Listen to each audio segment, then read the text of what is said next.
Hi guys, welcome to tonight's episode of Mythic Wyrd. Thank you so much for joining us again. A few announcements before we get started. We have another Patreon subscriber. Booyah! Yeah. Shout out to Chatty Momo. Chatty Momo! Thanks, Chatty Momo. She Thanks, is man. our top tier subscriber, or top subscribe to our top tier, so we really appreciate you. She gets a free model every month. If you guys want to pick up your model, make sure you jump on Patreon and support us. They can also support us by following us on... You can follow us on Twitch at Mythic_Wyrd. We stream we stream live every Friday. You can follow us on Patreon at Mythic Wyrd, YouTube at Mythic Wyrd, TikTok at Mythic Wyrd, Instagram at Mythic_Wyrd, Spotify at Mythic Wyrd, and you can also go listen to What's the Word on YouTube and Spotify. Damn! Hell yeah. Thank you so much, guys. Every like, every follow, every engagement helps us a lot.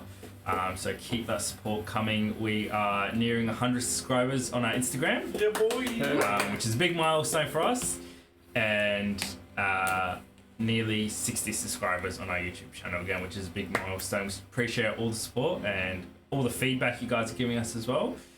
Keep supporting, keep spreading the Mythic Wyrd, helps us a lot. Yeah. Now, with that said, I'm just going to say, What's the Word is now being published on Mondays. So, yeah, tune in. Yeah. So Monday we'll always talk about the previous Mythic Wyrd session, so campaign session. So make sure you tune in, see us chat. This week it's a little Jayce and a little Bjorn having a bit of a chat. Follow Yeah, us it's a on good one. Instagram so you don't miss out on any information like that, because we will link it all in our stories and our posts. Beautiful. And ask us any questions, guys. If there's something you guys want to find out from the players, or you want some insight, or some background information from the last 2 seasons, shoot those questions through and we'll be sure to answer them. Yes. Anything else? Any other announcements? No. Negative. Oh, actually, yes. Good girl. Which one do I show to? This? Oh yeah. So we now have our very own Oh, you show the coasters. Yeah. Mythic Wyrd coasters, if we can get them on screen. They are It's a black awesome. background. If you guys want one, we're not really mass producing them, but if you guys want one, That looks better. we'll do some giveaways or something. We'll find a way to get you guys one. So Maybe for 100 followers. Yeah. 100 followers, yeah, sounds good. Get us to 100 followers on Instagram and YouTube, and we'll send you guys a free model and a free coaster. Set Oh my seats. God. What? Who are you going to send it to? All 100? We'll pick someone. We'll sort it. We'll, we'll make a way. what if we could? I'm making 5 accounts right now. Awesome. All right. Now, with that out of the way, I believe we are ready to continue tonight's tale. So, last we left off, the group found themselves coming together at Javoy's Needle and Thread. Talk was had, food was had, and eventually the 3 of you made your way down with Doris to his secret cell, where he let you guys know that he was under the employment of the Black Mace. Tisk. Unbeknownst to him, he doesn't know who the Black Mace is or what his intentions or involvement are in regards to the pit fights and everything else that happens in the city. And Doris was simply trying to provide for his family. This conversation was interrupted when Lord Commander Harrison of the Ostermark forces made his way to the shop on his way to arrest a Tabaski. On the information from Lillian that Lillian? Liliana, on the information from Liliana that a Tabaski, or a humanoid with a tail, was seen leaving the estate where Master Robin was murdered. Yep.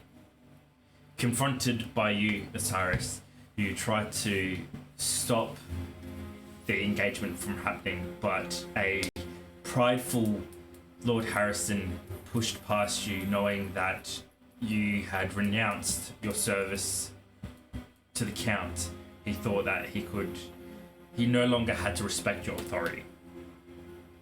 Unfortunately, with a conflict breaking out, you guys managed to escape with all of you intact. However, you did lose 2 of your hammer guard in the process, giving their lives to defend the prince and firstly yourself. As the escape was happening, Doris gave a rendezvous point that he would meet you guys at the start, or meet you, Jayce, at the start.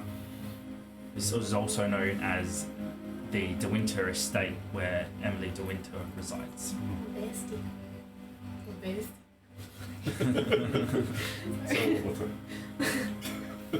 My bestie.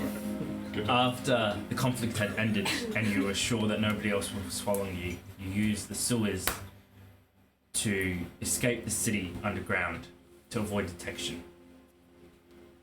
While underground and making your way through the humid, horrific, stinky sewers, you came across a mob of hollows that had captured one of the guards that was with Lord Harrison and essentially were torturing him, taking out all their anger and frustration on him.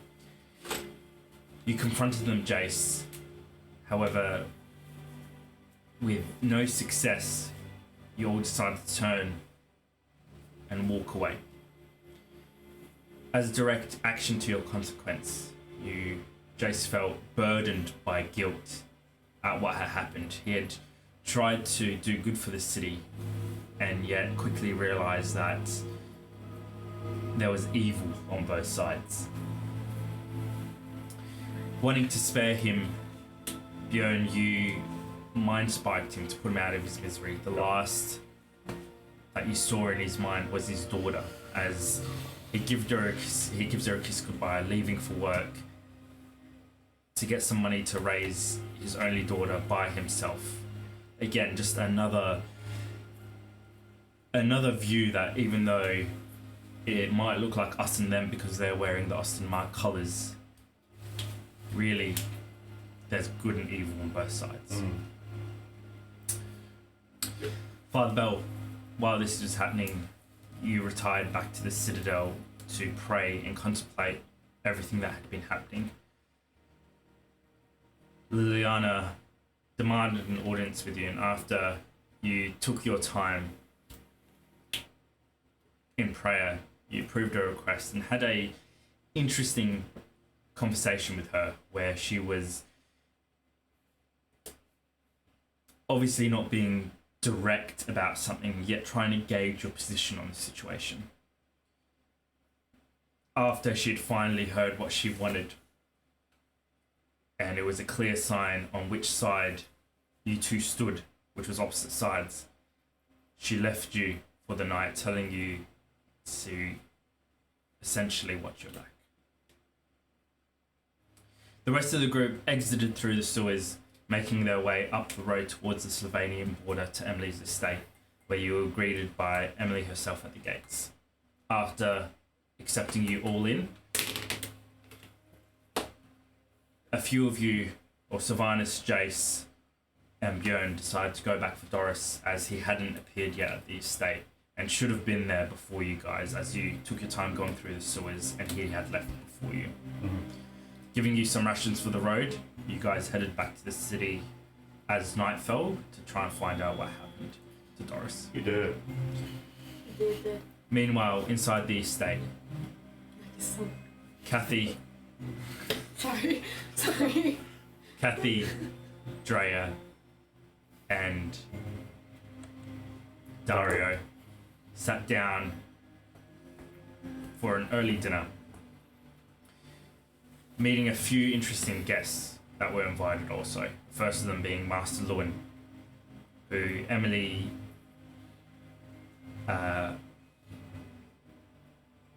described as having a unique feature of being able to find everyone's individual star. Prompting you to have a go, he went over to Master Lewin's side, holding his hands and gazing into his blind eyes that were filled with the stars of the galaxy. He found that he had in fact 2 stars. A newborn star and a black hole that was threatening to overwhelm and devour everything around it. Those obviously being a metaphor for the 2 time frames that have clashed, young Drea and your current self. Pulling away from him, you were greeted with another guest, Sabe Kiraman, who was surprised to see so many people there. And after some low blows from both sides, you, Drea, began confirming your suspicions about him being a vampire.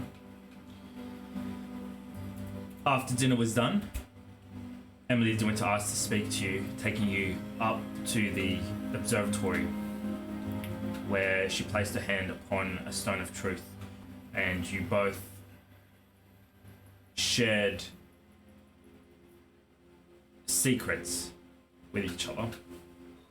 The biggest of hers being that she herself, in fact, is a vampire and is also a user of the winds of magic, particularly the Cosmos winds of magic. She also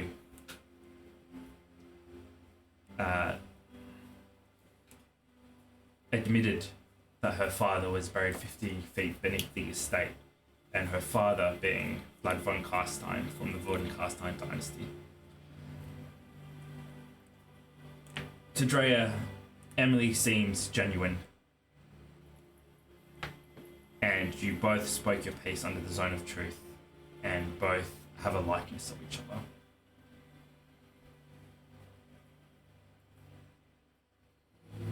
I believe that brings us to where we last left off. Was there anything anyone would like to add?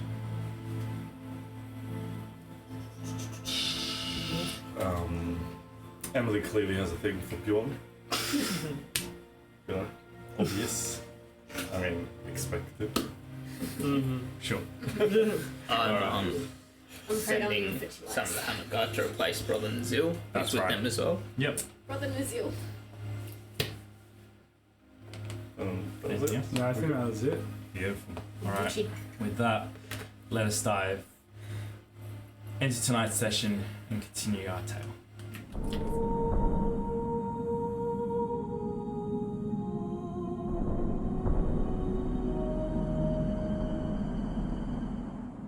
All right. Tonight's session picks up with the 3 on the hunt for Doris. Jayce, Bjorn, and Silver. You guys find yourself on the road in the dark, heading back towards the city. We're going underground in the sewers. You're still back, you're heading towards the sewers. Gotcha. Under the cover of dark, you feel confident, especially out here, that you're quite safe for the time being. However, your objective in finding Doris might be a difficult one, considering how large the city is. Obviously, being your father, Jayce, and a good friend to now both of you, that doesn't faze you, and I'm sure you'll do your best to find him. On the way there, would you like to discuss anything? Is there a certain plan of attack? Or a certain plan to this madness?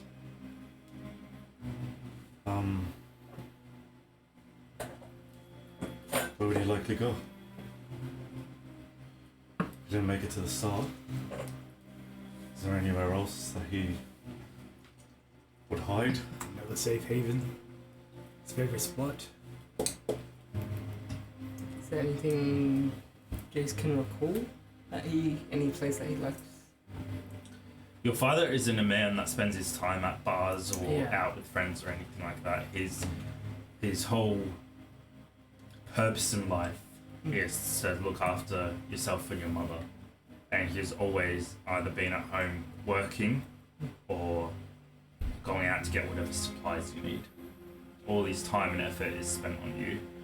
with no leisure time for himself. So for Jayce, you really wouldn't know where to start. Look, he's not going to be sitting in some bar when he told us to meet at the start.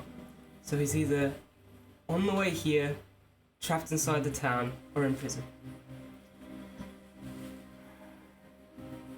That pretty much covers it. Well, he was here heading here, right? How about we just track the direction that he was coming from? I mean, I don't think you'll deviate too far.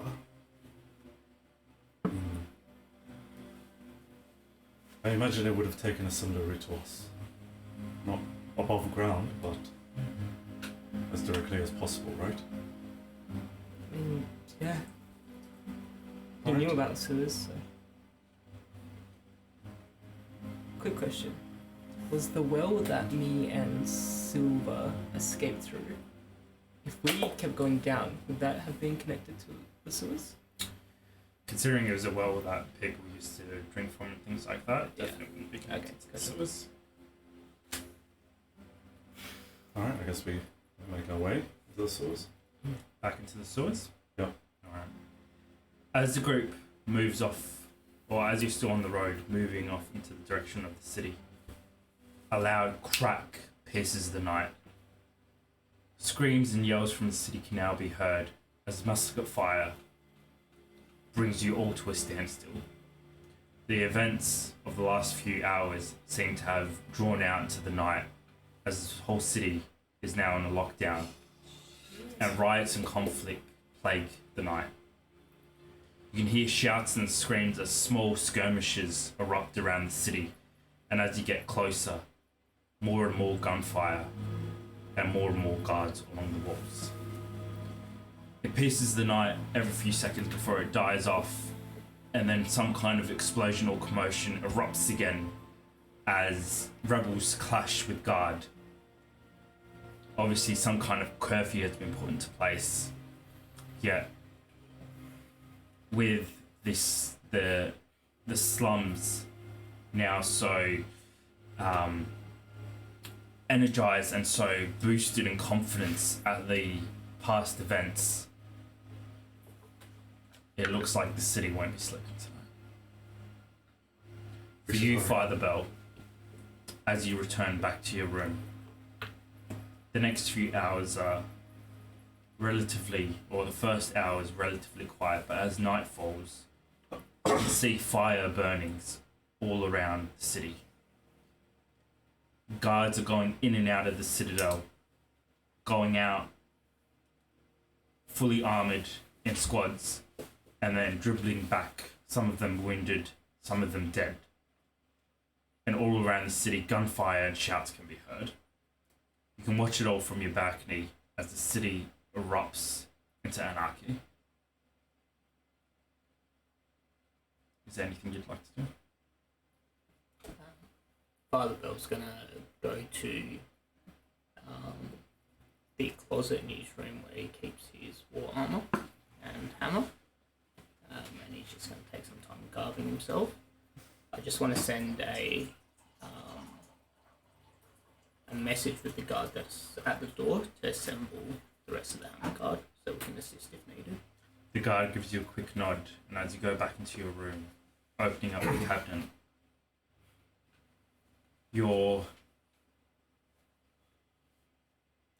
it's almost a sense of not quite anxiety but excitement as you open up and witness your holy armor. On an ornamental stand with your hammer set beside it, well oiled and polished, you take your time garbing yourself, getting dressed in your thick linen before putting your armor on top, saying your prayers as you do.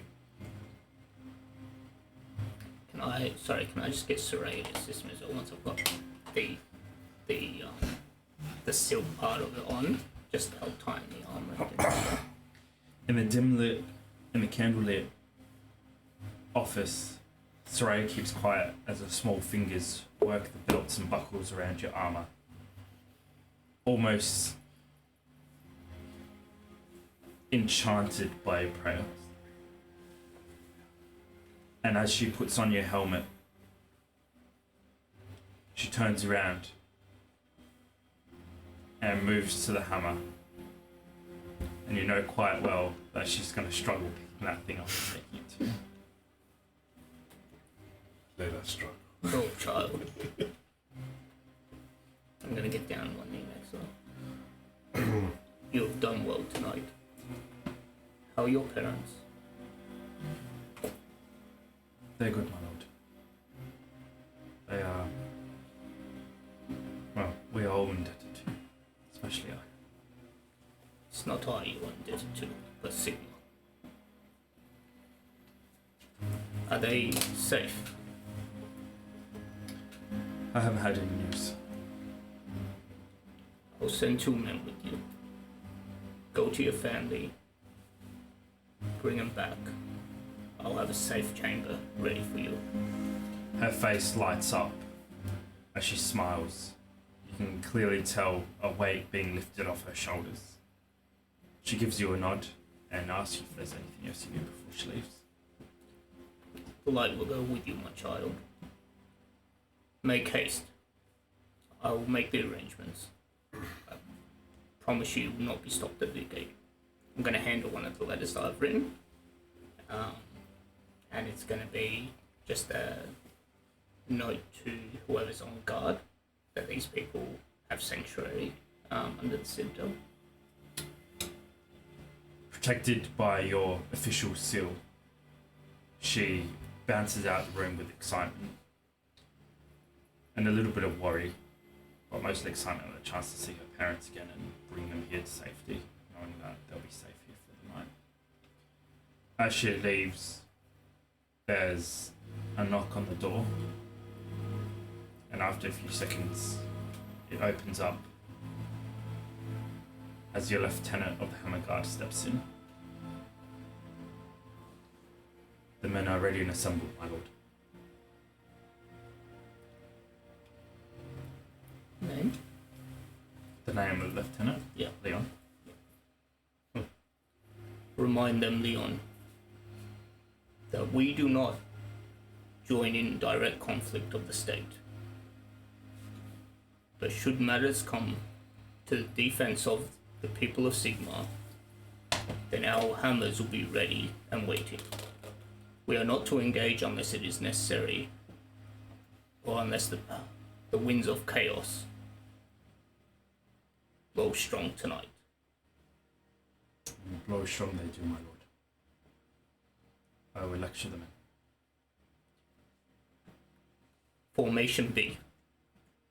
As you wish. With that, he bows his head, walking out the room. And as you watch from your window, taking a moment to ready yourself. Sorry, can I just ask a question? In the Citadel or amongst the Hammer Guard or anyone, is there anyone that can, do we have anyone or a way of sensing, when the winds are if chaos are being used? Or anything like that? Like, can we... Not quite. The winds of magic are quite fickle. Yeah. And people have, unless a particular amulet is crafted to sense like a particular wind being used, it's quite hard. Okay. And even then, those the casters that are adept enough using it are smart in their ways of drawing on the winds of chaos. Gotcha. Do we have sort of a watch list of areas or people that we suspect or know have used? Master Volton surely would, and that would be privy to yourself. Okay, cool. I want to particularly watch any areas like that or people like that. Okay. So yeah, teams of people keep an eye on that. Yeah. As you watch from the window, another explosion erupts in the city. The conflict seems to be mostly in one area in the slums, and a line of battle has been drawn kind of between dividing the two sectors of the city. Clearly the guard are trying to get into the slums to try and shut everything down, barricades and and makeshift walls have been put up where most of the conflict seems to be happening. Is this something that's happened before, or is this like rare? It's quite rare, but it's definitely something that's been brewing. And with the events that have just happened, it was the spark to the fuel. And all the anger, all the passion, all the sorrow, all the grief has just erupted. And everyone is fueling off each other. As the explosion lights up the sky, it shimmers off the holy armor of the 20 men been in the courtyard waiting for you. The 20 hammer guard sit in perfect rank and file with the lieutenant just 5 feet ahead of them, all looking at the gate, all waiting for your order. While guards are usually taught and trained how to stand and parade, there's something awe-inspiring about your men, about not only how perfect their ranks are, but how serene and in control they are.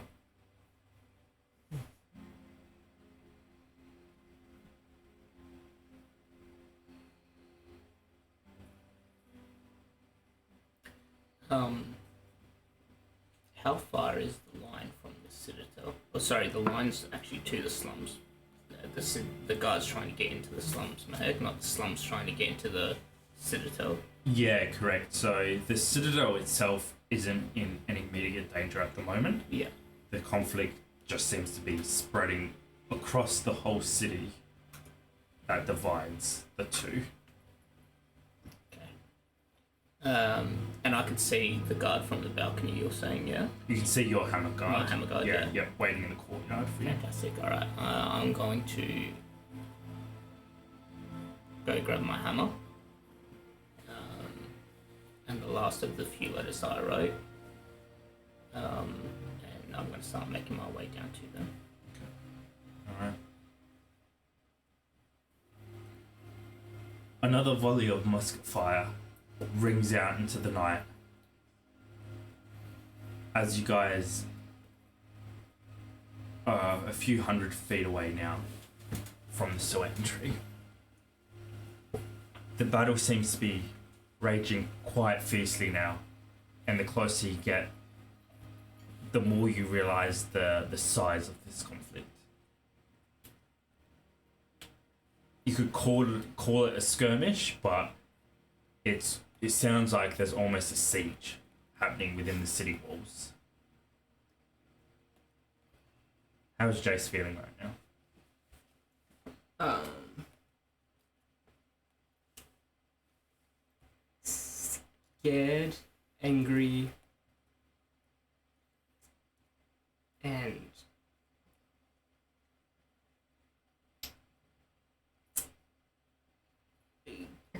guilty.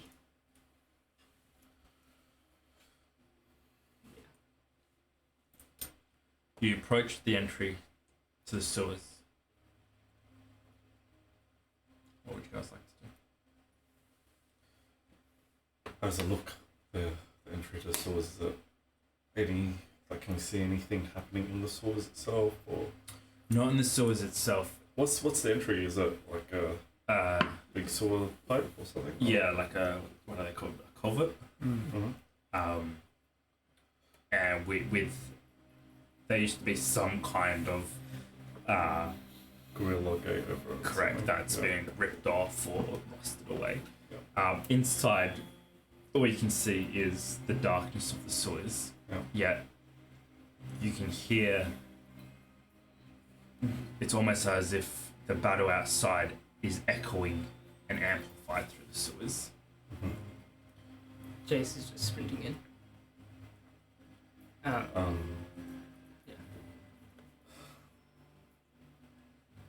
Full sprinting. Full sprinting. All right, I'm just gonna catch his arm.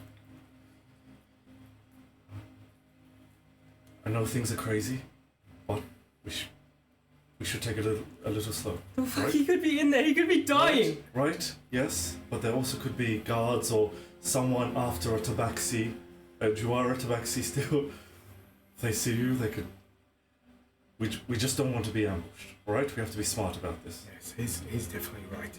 There's no one in here. It's just gonna be the rebellion people. Let's just fucking go. I mean, I can imagine with what's going on up there, people would flee. They would flee to the sewers. Guards could be down here as well. Maybe there's a whole, group of them. And Jayce running in there. We'll be quick, but we have to be silent. We have to be smart. Fuck it, let's go. Alright. Wait, so the plan is you're gonna communicate? Yeah, so I could do this thing where I'll just send him a message. He'll hear it in his head if he's within range, and I'll know. Right. I've done it to you, and I'll say that through a message. Jayce has already walked in, or like jogging in, and he's just gonna be calling out, Dad! Dad! Your voice echoes and reverberates, carrying through the sewer pipe into the system underneath the city. And as it echoes a few times, getting further and further away, the only reply you get back is drunken, mad laughter. Jayce! He said I could send him a message. Well, fucking get on with it! I am. Alright, calm down. Calm down, just don't call out. Alright? Okay, come on. We cool? Yes! Let's move. You move into the sewer system, and not before long, you're once again knee deep in sewage water. The humidity quickly saps strength out your body as you begin to sweat. But for all of you, mostly you, Jayce, it's completely ignored. You move deeper and deeper into the sewers before you eventually get to the channel systems. And led by Jayce, you pick the right offshoots and tunnels. Where exactly do you want to head? The same point you exited out from?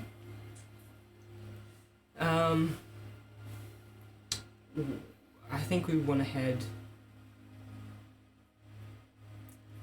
Jayce would probably lead them back towards Needle and Thread, Okay.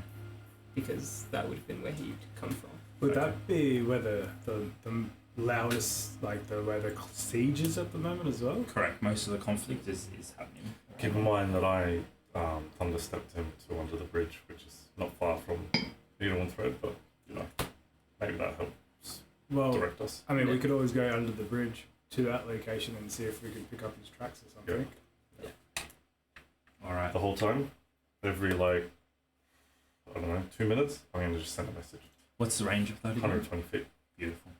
Alright. Which is 40 meters or something. something like that. What marching order are we in? I'm assuming obviously At Jayce is front. at the front. Who's next? Who's bring up the rear? I would like to be at the front, actually. Or very close to Jayce, because I've seen him bolt before. Alright. Well, Jayce would have to be leading the way, so he would be at the front, but you can be right behind him. And then Bjorn would be more bring up the rear. Yep. Alright. Jayce and Sylvanus, I need you to both make a perception check. Keep in mind it's pitch black within these sewers. I was just about to say if I make a line or something, but I don't think I have that score.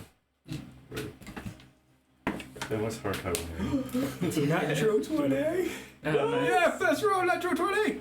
Oh yeah. Do you want to know what the plus is? Yes, please. 21 in total. There's no lighting at all down here, is there? No, there isn't. Alright, sure.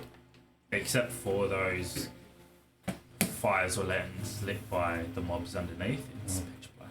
Alright. Which is most of the system, because there's only a few places where people can be. This is system. That's cool. 14. What's that? Sylvanus, in the darkness of the Undercity,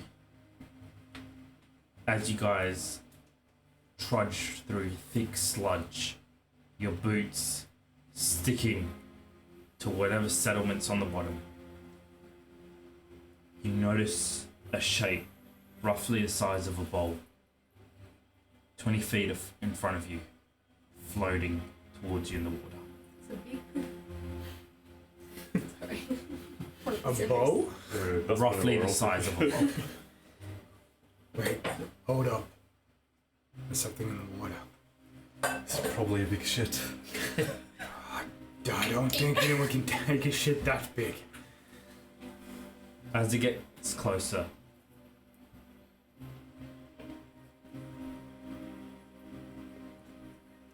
you're all horrified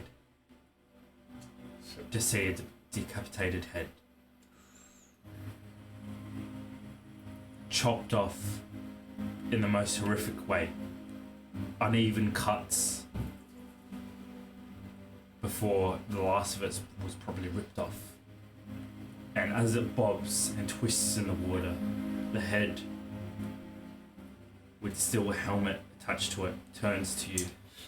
It was that guy. And you wasn't can it? see its eyes have been slashed.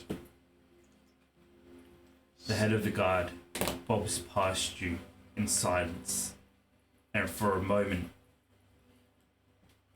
it almost locks eyes with you, Jayce, only deepening the guilt, almost accusing you at its death, before it continues to bob away into the darkness. Was it the same guy that was hanged? Was I think we ever saw his face. The shit is spectacles. Just getting kicked.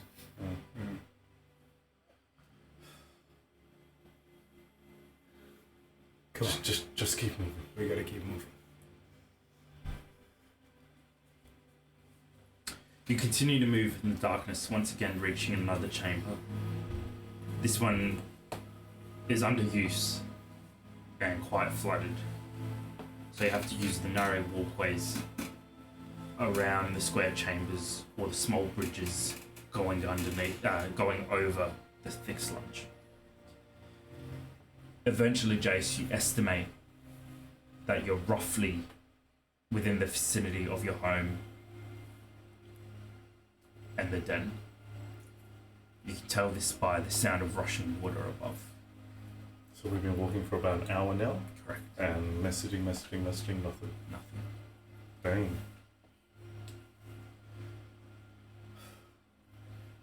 What's the conflict like at the moment? Still rough. It died off probably about half an hour through for 15 minutes, but it's picked up again. As Jayce stops in this area, deciding on what point you'd like to exit from, you take another second to focus your energy, focus your mind, and reaching out through the darkness above, through the ground, into the city above. Doris, it's me, Bjorn. You can answer. Tell us where you are.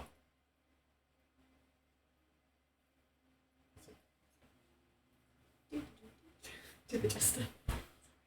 You breathe out, opening your eyes, and just before you're about to call out to Jayce for which way you're going, you hear weakly back in your head.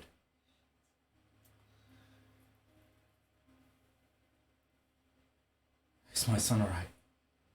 Is Kathy alright? I'm just gonna be like, hey, hold it. I've got him. And I'm gonna message him again. They're both alright. We're here to get you. Where are you?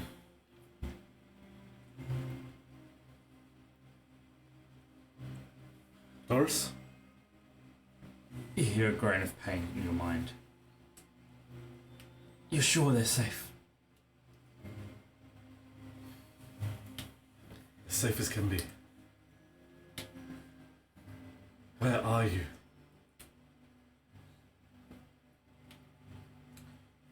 I'm in. Oh, say he can't be far. Oh, this is That's happening. best. I'm looking for the closest exit point.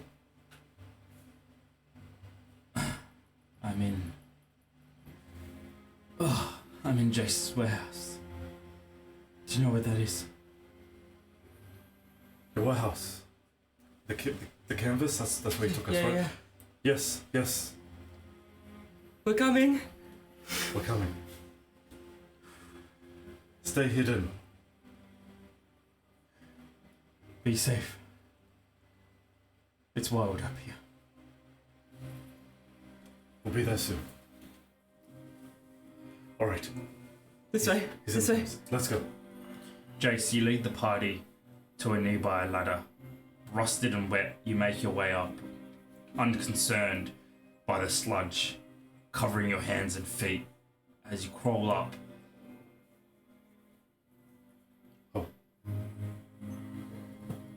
Is he gonna go straight to the surface? There's a latch above you. Just gonna pop it open. Let's just have a look.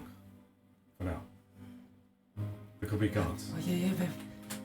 He's just gonna pop it open just so his eyes can peek out. Make an insight check.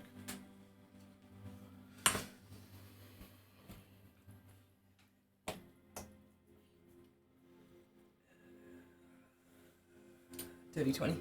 Yeah. Nice. Everything looks different at night, and even worse now that wheelbarrows and stalls that you once used as landmarks have been either upturned or dragged to make makeshift walls.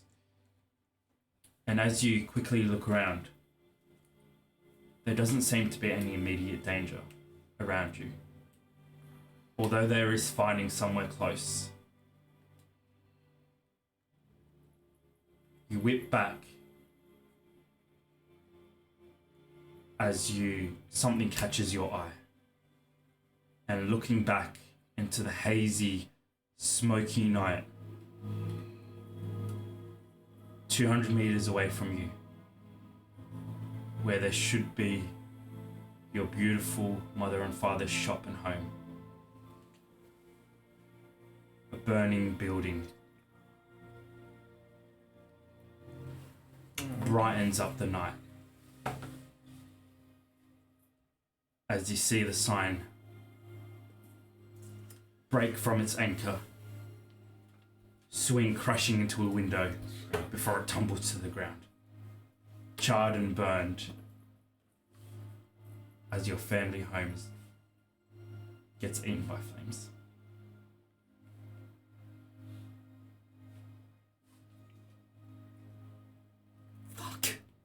Fuck, we're fine! Fuck! Jayce launches the lid open and launches himself up the ladder. Not sure what he's seen. He sprints out, disappearing into the night even before you guys have had a chance to get up into the ladder. This kid. Where are we going? I imagine. Following him as fast as you can, you surface to see Jayce sprinting towards the canvas. Yeah. Sprinting full pelt. The canvas or Canvas. Sprinting full pelt towards the canvas. which is pretty close. Which is, yeah, roughly from you guys, probably another 300 meters. Alright. I would like to look if there's any guards around. Or You have a look around, and now that your eyes are adjusting to the hazy orange glow of the city burning, you don't see any guards, but you see small mobs moving around, all of them masked, most of them going towards some kind of conflict or coming back, dragging wounded. Some carry buckets trying to put out small fires around the city. And there is a vicious energy in the city. It's one of pure rage, anger, sorrow, grief, revenge. And on top of all of that, pure excitement, I want to say. Excitement, while some are excited at the fact that something's happening, others are excited at a change. It feels like there's just an excitement for killing tonight. shit, this is bad. This is real bad. Stay low. And I'm sprinting after Jayce. You follow after Jayce, the nimble Tabaski, moving. Oh, are you making any effort stationing? I'm assuming there's just chaos, so he's just Sprinting, moving between mobs who call out to him or ignore or yell out cheering as he ducks and dances between people, jumping over carts and barrels that have been put up, and eventually crossing a bridge to the canvas. You both catch up to him as he crosses the bridge and gets to the warehouse door. On this side of the bridge, the conflict, although there are signs of conflict, it seems to have moved to the other side of the river. And in the quiet, or the less chaotic side of the bridge, what do you do? run straight for the door. And is it open? It is open. You slide it open. The heavy door moving with ease under your anger. And as you move into the darkness, going from room to room looking for your father, you stop as you see a trail of blood leading into one of the back rooms. Dad! Just gonna leg it. You follow the trail, still wet. And as your eyes catch a boot, you lift your eyes from the thick mercury to find your father laying in your makeshift bed, or propped up against the wall in your makeshift bed. His tall spear under one shoulder, and his hand covering a wound in his stomach. His eyes closed, and his head on his shoulder.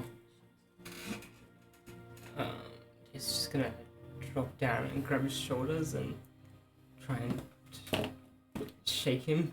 Like, Dad, I'm here, Dad. Come on. You rattle him a few times. He doesn't respond. Why do you have to do this? Can Jayce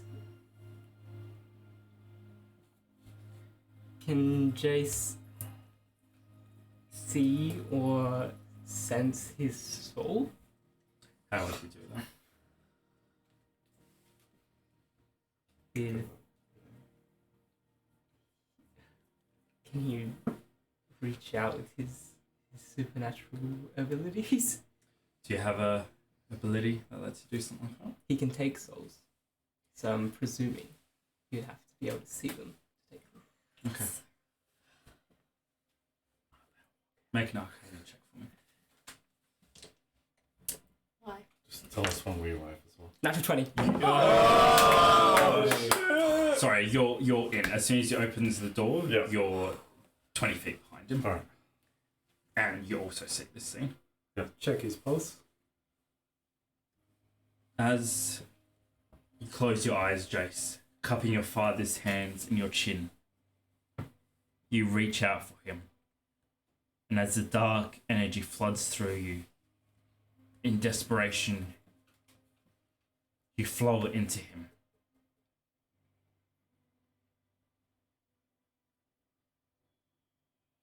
You're in his mind.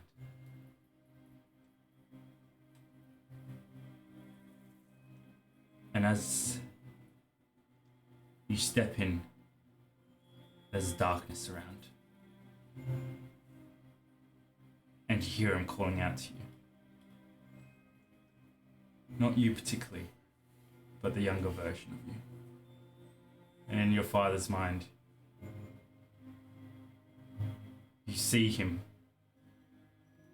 with you up on one of his tables as you pick out random bright colours, feathers that you want him to put on your cap for you.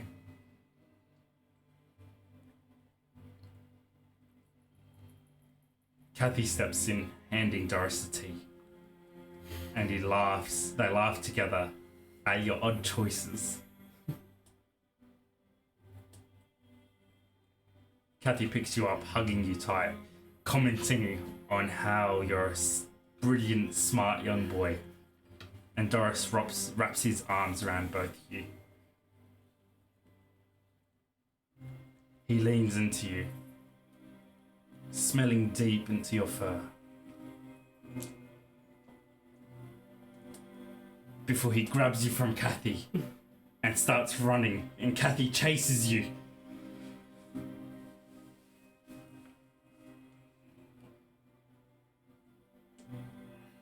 But then he stops for a second. And as Kathy snatches you back, she runs off into the mist. And he slowly turns around and sees you. Jayce, shouldn't you be with your mother?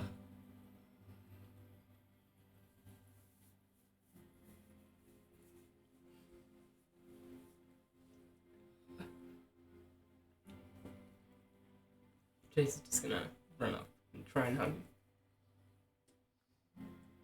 You slam into him, and he laughs as he takes a couple steps back. You shouldn't be here.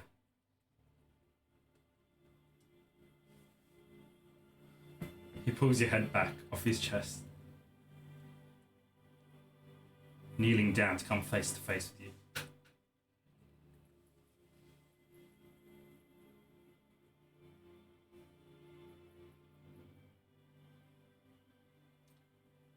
You're looking after your mother.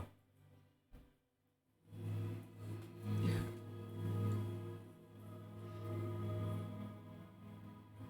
Good. Chin up, son.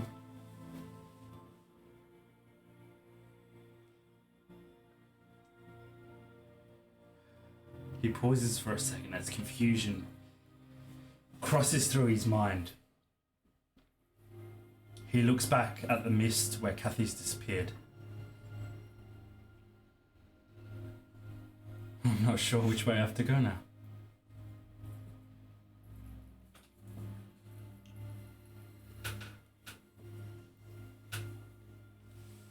We can just stay here for a bit.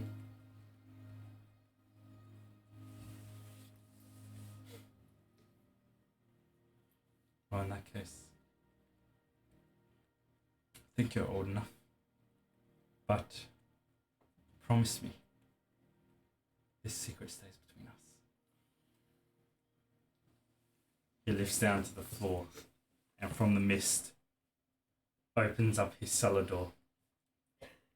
I think it's your first. I think it's time for your first drink with the old man, don't you think?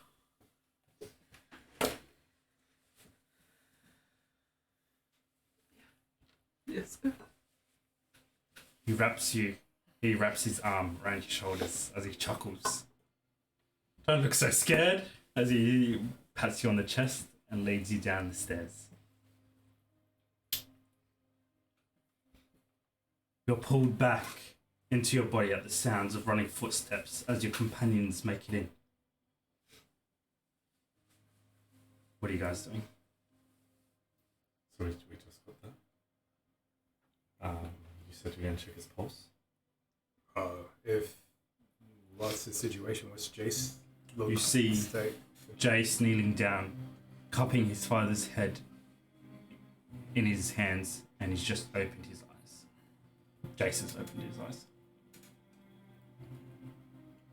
And he's crying, I take it, or? Is Jayce crying? Are you going to check his pulse?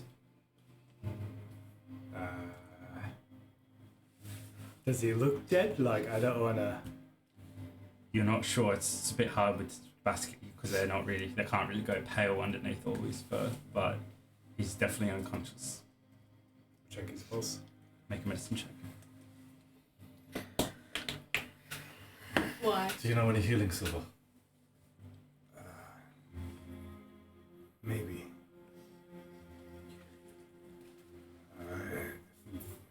but I'm gonna grab some sort of canvas or something, like some sort of rag or whatever, Yep. and I'm gonna press it against the wound and try and do some sort of like field bandaging. Make a medicine check. 11? 11. You bury your fingers underneath his fur Natural 20. onto his throat, Minus 2. trying to feel for a pulse. As Bjorn quickly grabs some rags, comes to the other side of Jayce, wrapping it around. First of all, putting a bunch where the wound is, wrapping it around, tying it tight. And before you put them there, you pull away his hand, and you can see a musket wound through his stomach. Yeah, as you pull it away, at the same time, you feel the slightest of heartbeats. And as he does, in beat with his heartbeat, a bit of blood spills out, giving you both the sign. Can I, with that check, can I tell if it's hit a vital organ or if it's just passed through and he's just lost a lot of Natural blood? 20 minus 2. 2. It has hit a vital organ. As the blood comes out, it comes out black. What? And with your basic medicine that you know, that means it's hit his liver, Can I try something? which is poisonous, by the way. He needs healing now. I don't know if this would work, but Just do it. Anything you've got. right. I'm going to unsleeve my cloak real quick. I'm gonna get a little dagger, and I am going to cut myself, and the blood from this hand is blue and I'm gonna get the wound. I'm just gonna put it on the wound and see if that does anything, and I'm gonna cast Spare the Dying. I don't know, this is just a long shot. Does that make any sense? Yep. Just tell me what Spare the Dying does again.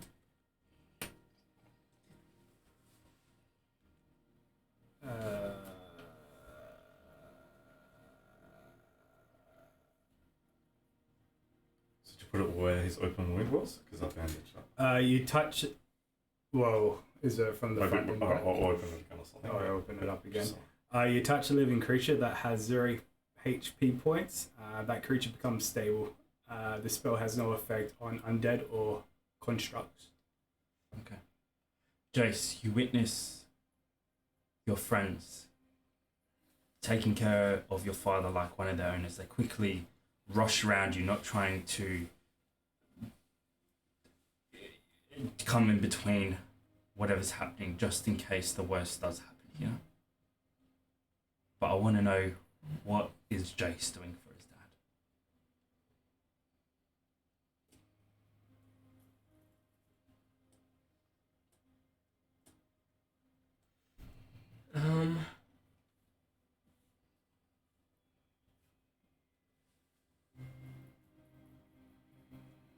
He wants to try and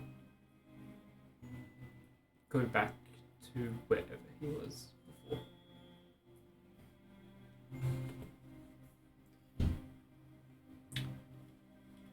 For what reason too? Is Jayce letting go? Or is he trying to bring his father back? He's trying to, if worse comes to worse,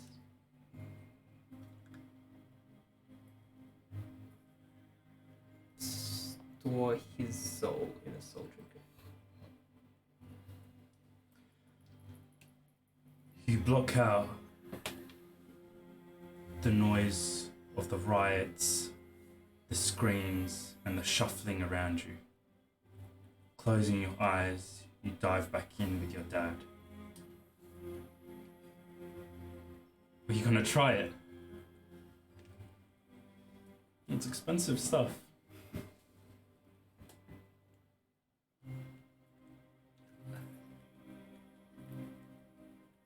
Yeah. Is there like a cup? Or... There's, as you look down, there is a clay cup in your hand, filled with only a couple mils of a dark amber liquid. Your dad swirls it around, excitement in his eyes. But not only that, there is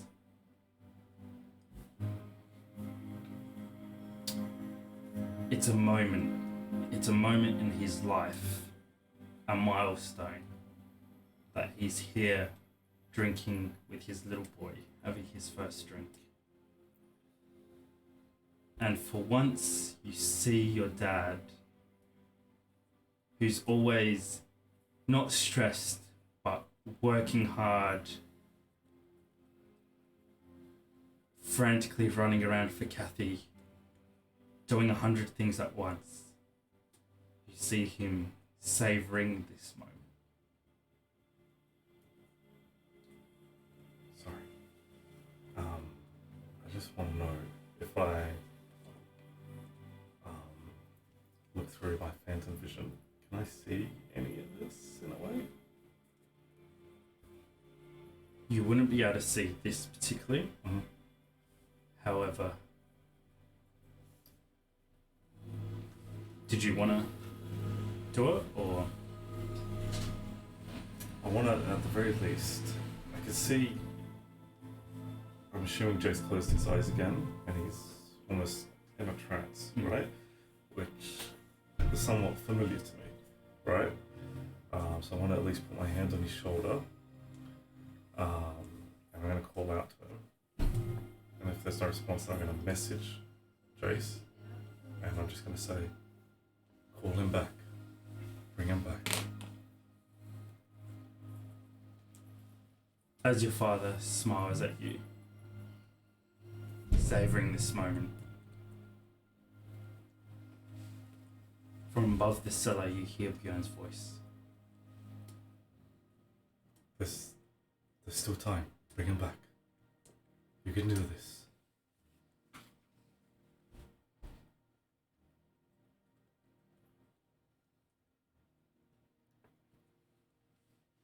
Just gonna grab the cup.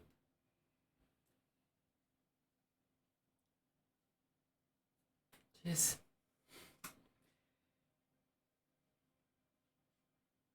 He studies you for a moment, reaching out his cup. And as he touches it softly to yours, it's family.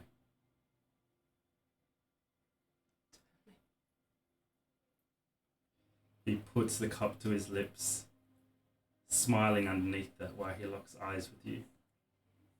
And at your same pace, he follows you as you both down. It's nothing to you. Ash, flavourless, unexistent. But to your father, he closes his eyes as it burns his throat for a second, before opening them back up and laughing.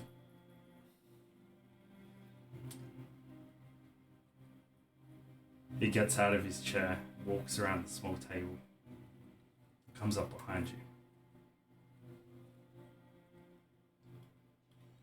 He puts you in a soft headlock as he brings his head next to yours.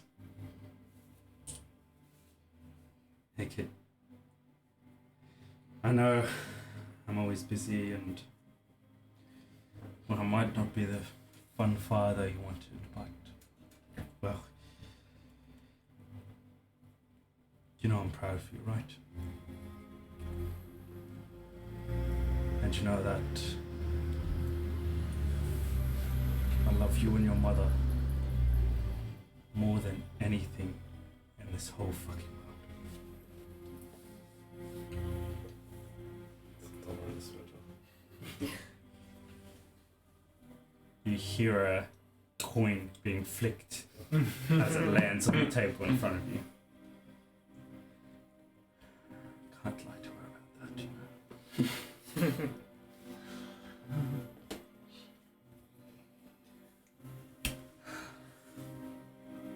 No. All day today I've just been a bit mad. Mad? What for?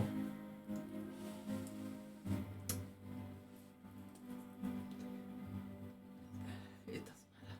No, it does matter. Do you not think you can talk to me, Jayce? I'm old, but not deaf yet.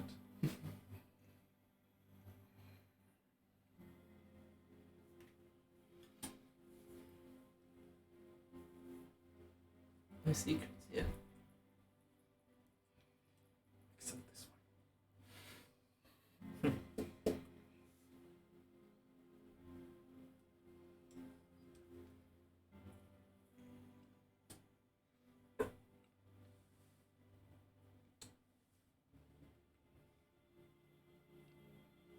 I'm not.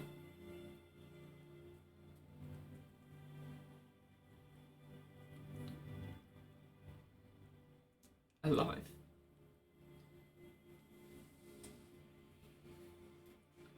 slowly lets you go and slowly moves to the other side of the table.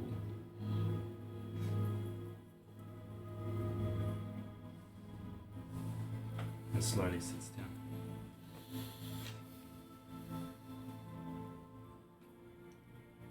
He looks you in the eyes, a serious look on his face.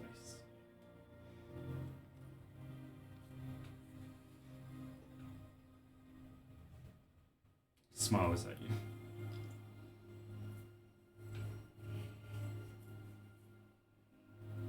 I know.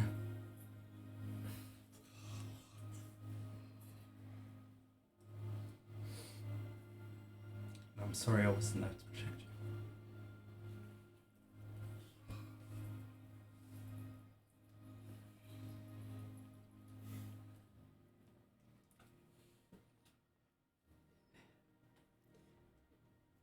It was my own fault.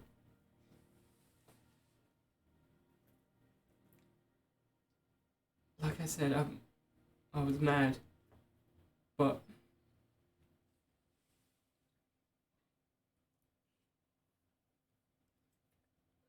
I'm not mad anymore.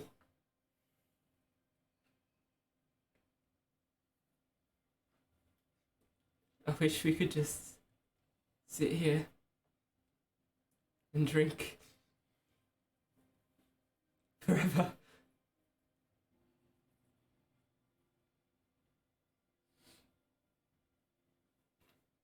It's pretty good, isn't it? But your mother, if she found us, would strip us both of our fur.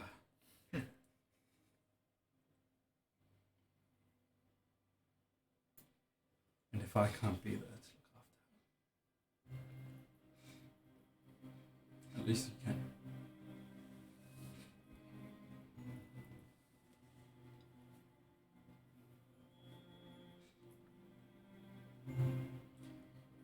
And dead or not,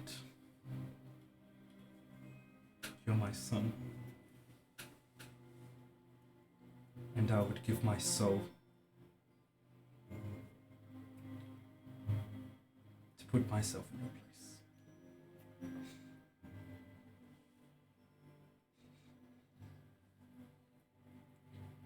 My only regret is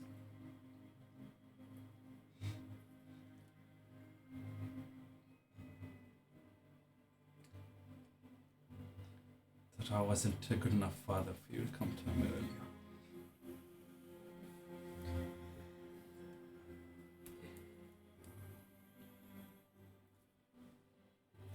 I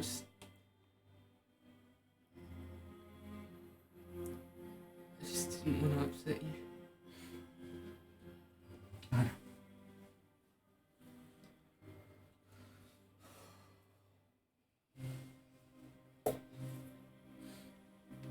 Come here, kid.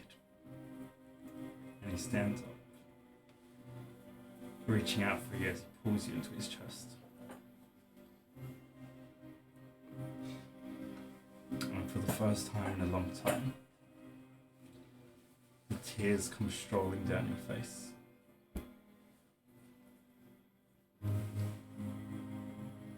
And it's the most alive you've ever felt.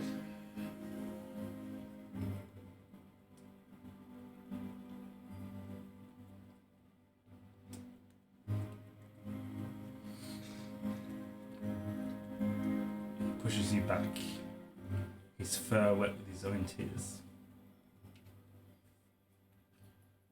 Just tell me what I can do to help.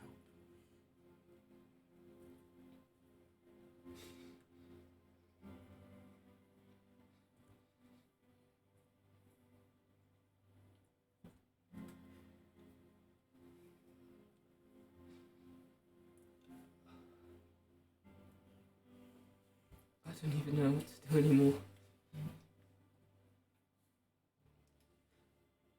Fucked up.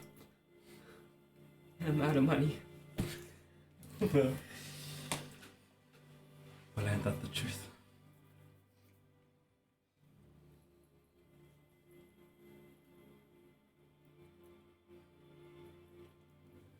Well, the only thing you can do, whatever it is, whatever situation or whatever you've done, let's face it together, yeah? You, me, and Mom.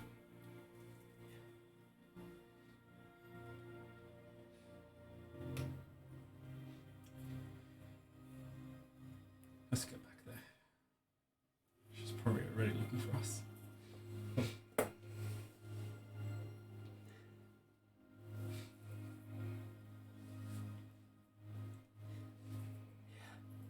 No secrets though. I'm gonna have to tell her eventually. God, you're a snitch. Oh, shit. I need you 3 Yes, 3. to make a d20 roll. And all of you, for your awesome role-playing ideas, have inspiration. Cool. Make So it we good. can roll with advantage? Is that what it means? You can roll with advantage or you can re-roll your roll.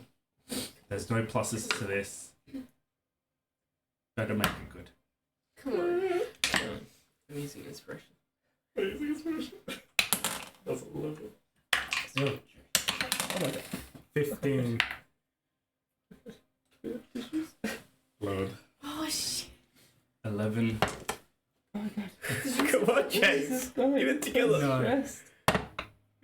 That's your 20. I got 15 and I think I might keep it. Oh, 11. You can re-roll anyway. You take the highest, right? With you. Oh, you take the highest? No, you either roll with initiative or re-roll it, but you don't take the highest. Oh, my bad, because I re-rolled. That's right. Yeah, you can re-roll it, but you have to take the second one. Yeah, I did that, but I don't want to take Oh, he didn't know the rules. I thought, That's right. Yeah, That's right. Keep I it. think I'll keep the 15. Sorry. Otherwise it was a 2. You make your way up the stairs first to the cellar door. There's no ceiling above you. It's just a cloud of mist. And as you make your way up the short stairs, you reach up into the darkness, opening a door that you feel like, or you know, that your dad wouldn't have been able to open for himself. It's not heavy. It's as light as a feather. Yet only you could open for him. And as he smiles at you, he follows you up the stairs, stepping through the darkness. as you both open your eyes.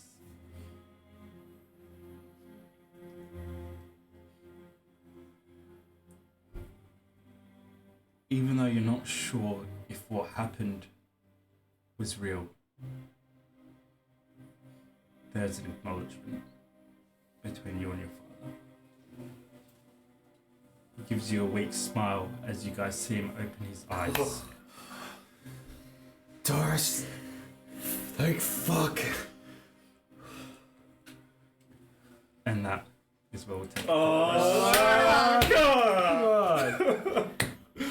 Thank you guys. We'll be roughly around 20 minutes. Stay tuned to find out what happens for the rest of the night.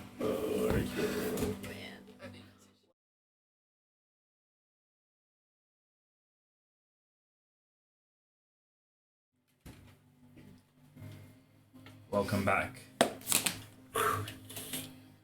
Alright. Daario.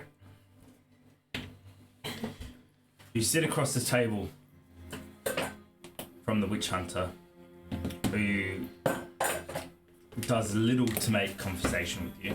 He seems more interested in his pipe and his wine than anything really around. Any questions asked are replied to in nods or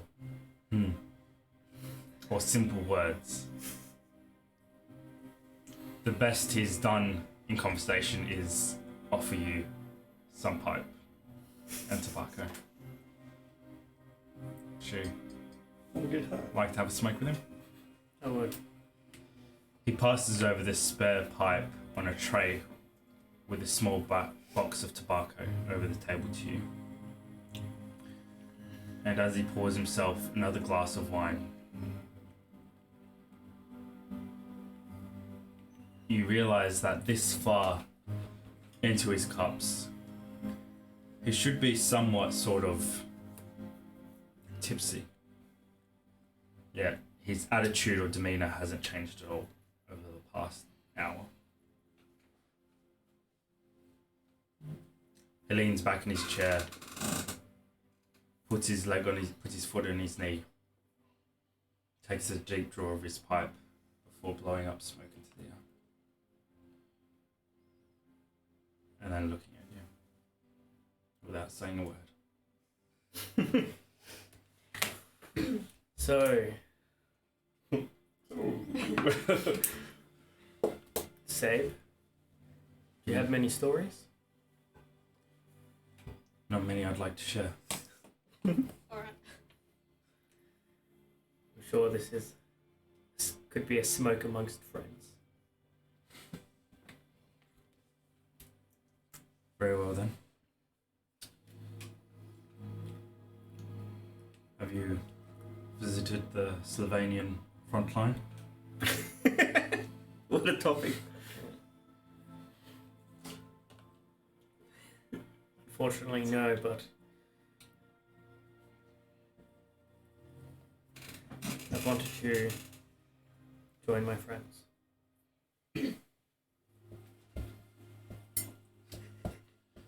It's a dangerous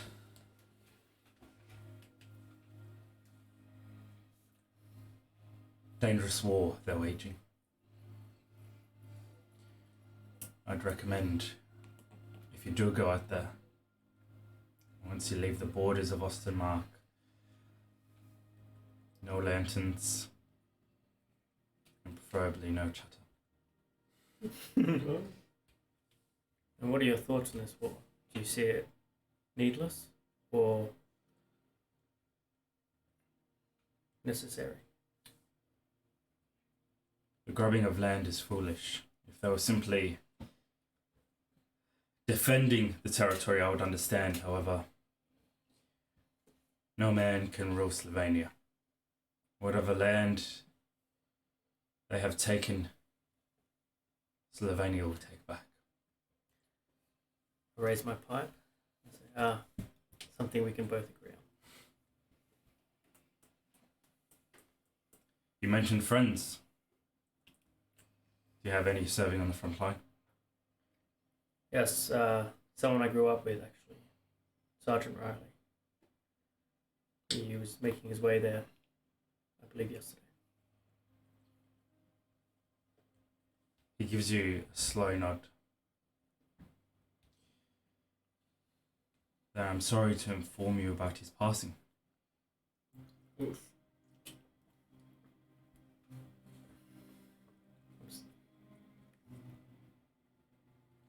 Sorry. I heard something happened, but I didn't get told. I was sent there to investigate. I don't know much of the details myself, but the group was put to sleep. My guess satires, judging by the hoof marks around the camp. Sorry. Satires? Hmm. And who is that? Not who, my prince, but what? Small creatures, half human, half goat, fond of playing with their pipes. And if they're playing well enough, well, I can certainly put a whole squadron to sleep.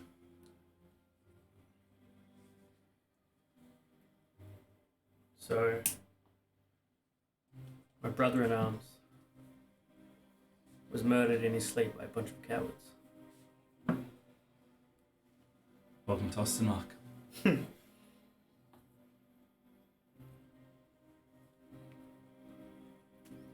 Yeah, he has a wife,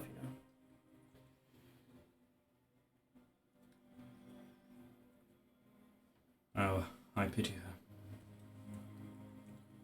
It's a hard thing to lose a loved one.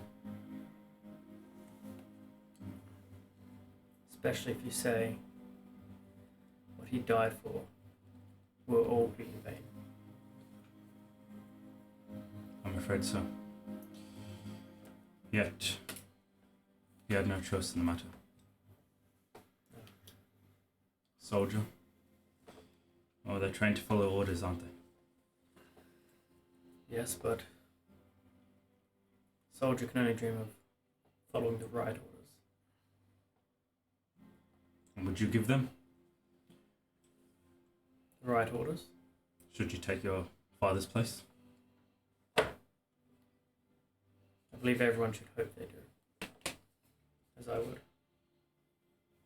Then tell me your thoughts on the war. What would you have the men of Ostermark fight and die for? Like you said, they would die defending their lands, their family. The need to fight in some foreign land, that will only be a waste.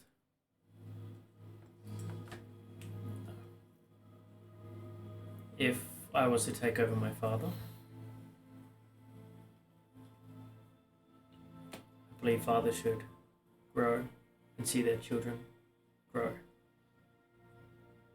and defend their own lands. Well said, young prince. But what if you're pressured by the nobles, by your court, by those young men so willing to go to war? What would you do then? Deny them that satisfaction? I would dare say you wouldn't be a very popular prince or count. No, but at least I'd have people who not like me, rather than the very few to like me. For the first time all night, you see somewhat of a smile cross his lips.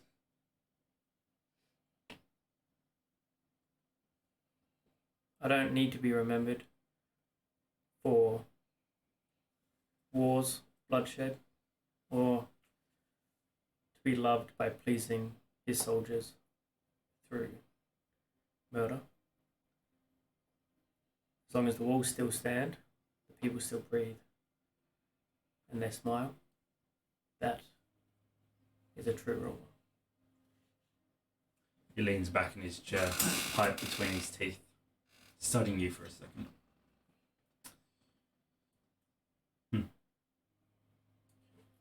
Well, if I was one of your subjects, for what it's worth,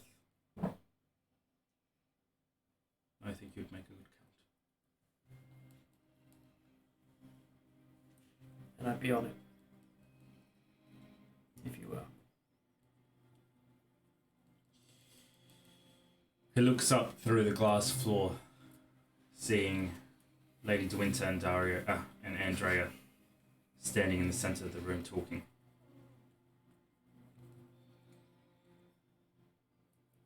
Oh, the hour grows late. I shall excuse myself. He stands up, placing his pipe down, pulling his drink next to it, tidying it up in a small tray that's easily picked up and cleaned off.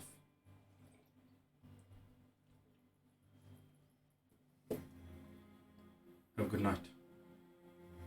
And you. And thank you again for the pipe. You kept the pipe? As he walks off, What about? as you're saying this, he says, You are the prince. Oh no, you said this. "Thank Lady De Winter." It is hers. And you hear the door opening, close behind you. How valuable is this pipe? It's a pretty nice pipe. It was supplied by You're the prince. by Buy one. Not used to this. by everything, but yeah, Big difference. it's definitely up there. I'm gonna keep this. You're left in a room all by yourself. The night's dinner still spread out. Cakes and desserts and sweet drink all over the table. What would you like to do? Daario would like to smoke the pipe a little bit longer, maybe say 5 minutes, and then I'll put it down. And I'd like to stroll around and just take it all in, but I still want to be able to see Drea. As your pipe finishes, you place it down Neatly. neatly before getting out of your chair and slowly meandering around the grand room.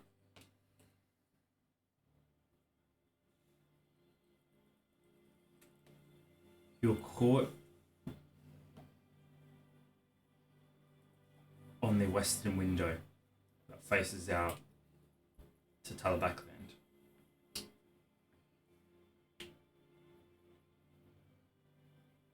And you can faintly see in the hills that separate the two borders the flag of Ostenmark flying high in the night. Sabe's words slowly floating around your head as you consider what would you do with that particular conflict. Would you pull the troops back, make Ostenmark look weak, have the reprimand of your people that support this war disfavor you, or would you continue the fight?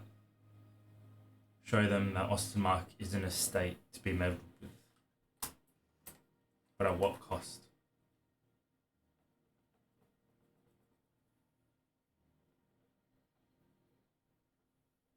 You're left with these thoughts as you watch the night mist slowly roll by. And out the corner of your eye, through the large glass window that faces out to Slovenia, you catch a glimpse of something large in the night sky, stark against the moon, before it dives back down into the mist. You turn, waiting a couple seconds.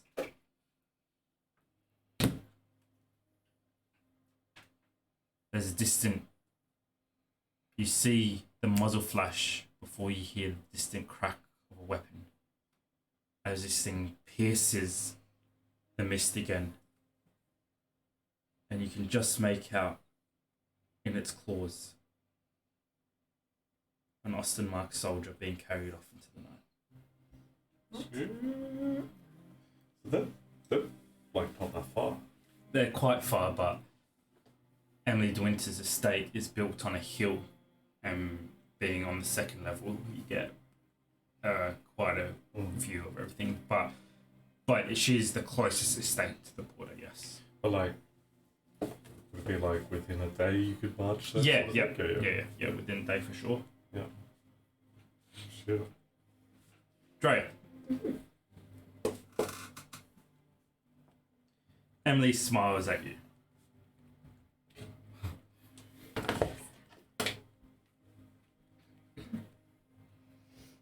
So, Lady Andrea, do you think we can be friends then? I think it's manageable.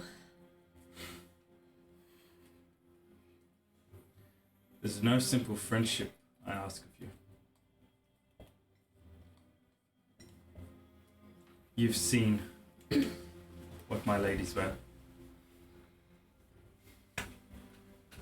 A necklace of silver. The one thing that can harm me. But in return, I also have a weapon that can harm them. Not out of spite, not out of distrust, but out of trust.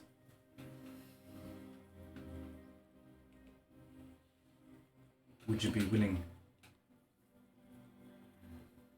to make that bargain for our friendship?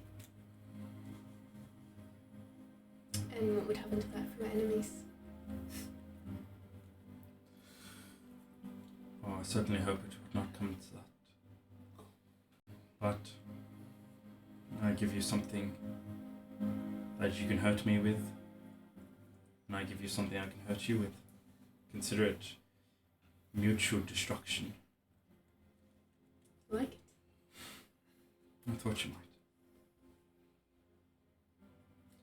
You know what my favorite star is? The star my ladies wear. What is it called? The enduring star. You can see it sometimes with the naked eye. A star all astronomers say should have died long ago. Yet it keeps on flickering. Night after night, blessing us with its light.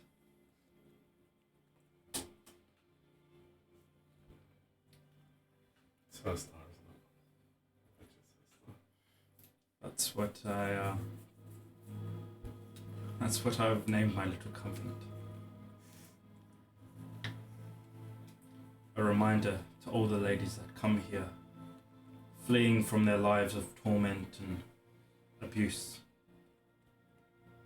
that no matter what they go through, if they endure like that star, then better days are coming.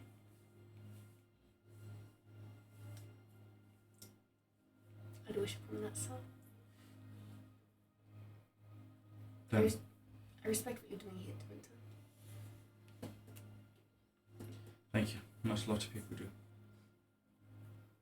Not a lot of people are smart like us. Indeed. But before you pledge yourself to my friendship, would you like to see what the other end of the bargain is? I warn you, it's not a pretty sight. Pretty sights aren't what I'm used to. Come with me then. And she reaches out her hand to you. I take it. Oh shit. She takes you out the room, down the stairs. Sorry, I just want to make sure that Azra's not with me if I'm going with her. Is he with me? He is currently with you. Azra, would you please check on the Prince Valadil? He pokes his head out from the pouch of coins. His eyes hazy. I'm afraid there's no one to protect him. A leaf of tobacco still in his mouth that he's stolen off the tray as he chews it lazily. He gives you somewhat of a sigh before he climbs out your pocket, tripping on the edge, falling on the floor, before he grabs his needle sword and grabs his hat from the other side, flips himself over, and without standing up, he uses his back legs to push him towards the door as he continues to chew on the leaf. That's like symbol No. of my life. No, because because we're on the top floor, I can see Daario. You can. I just want to watch for a few seconds just to make sure he actually is awake enough to register that Dario's down there, and then I will follow her. Emily's like, I'll get the door for you, little one.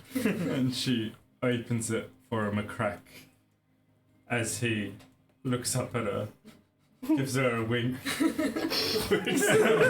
I continue sliding. I love And it's a it. long, it's a long, More than you. anticipating wait as you see him go, slides, slides, He'll be alright. down the stairs before eventually a serving maid opens the door and you can see him through the floor underneath. This little green snake slithering his way over to Daario.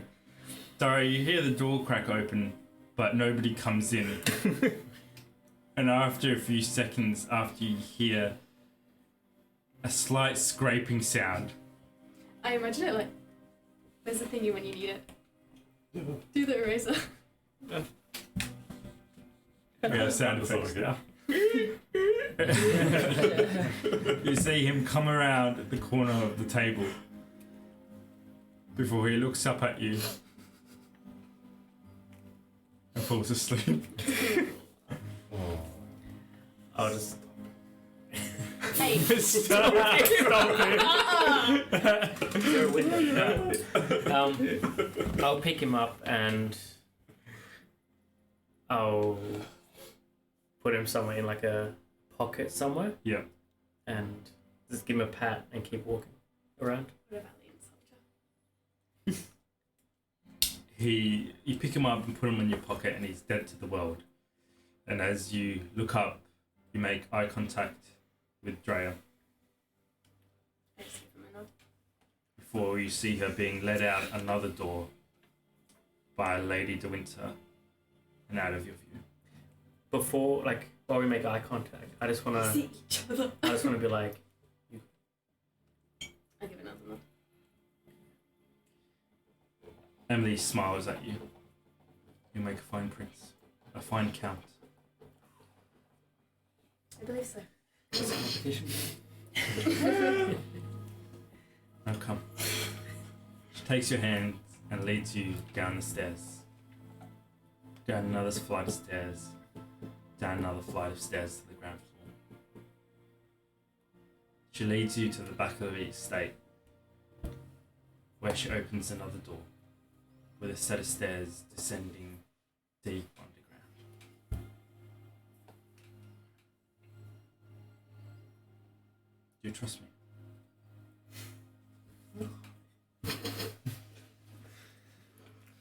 I know this lady, man. You deserve my trust.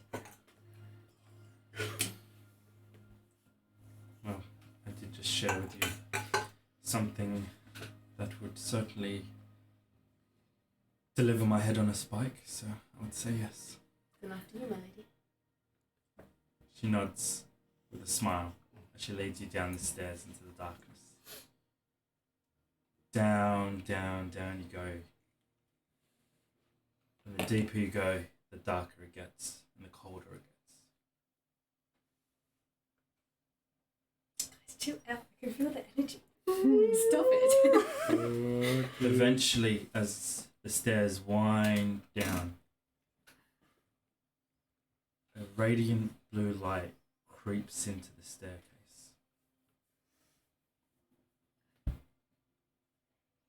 Lady De Winter stops you at the edge of the light. You ready?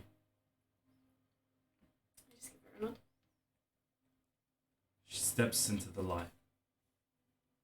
And before you is a large open chamber. Large marble pillars, 15 meters tall, hold up the estate above. Oh shit. As you realize that this has been carved into the side of the cliff on which her estate sits atop. That's a burial ground. On one side, there's 3 sides of wall.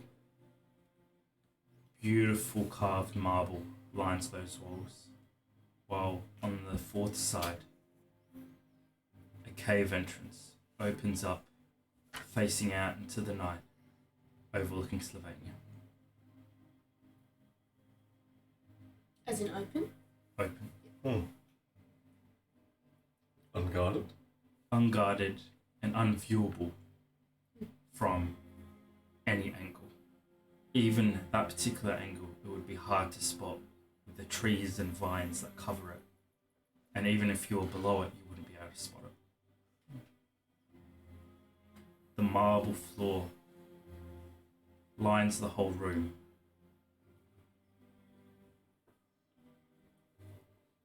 And in the center, 2 large marble coffins sit on a raised dais. Coffins.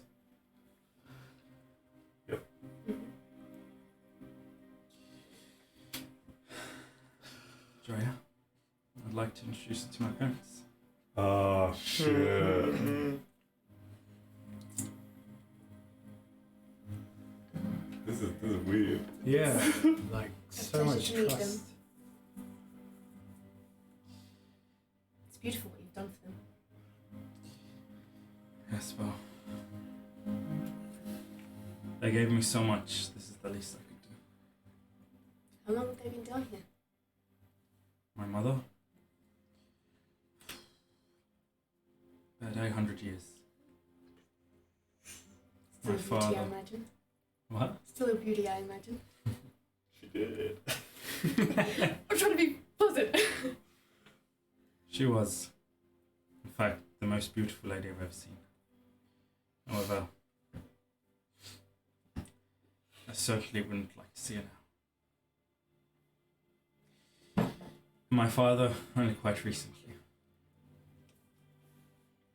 I'm sorry, my years are different than your years. By recently, do you mean 5 months, 5 years, 100 years?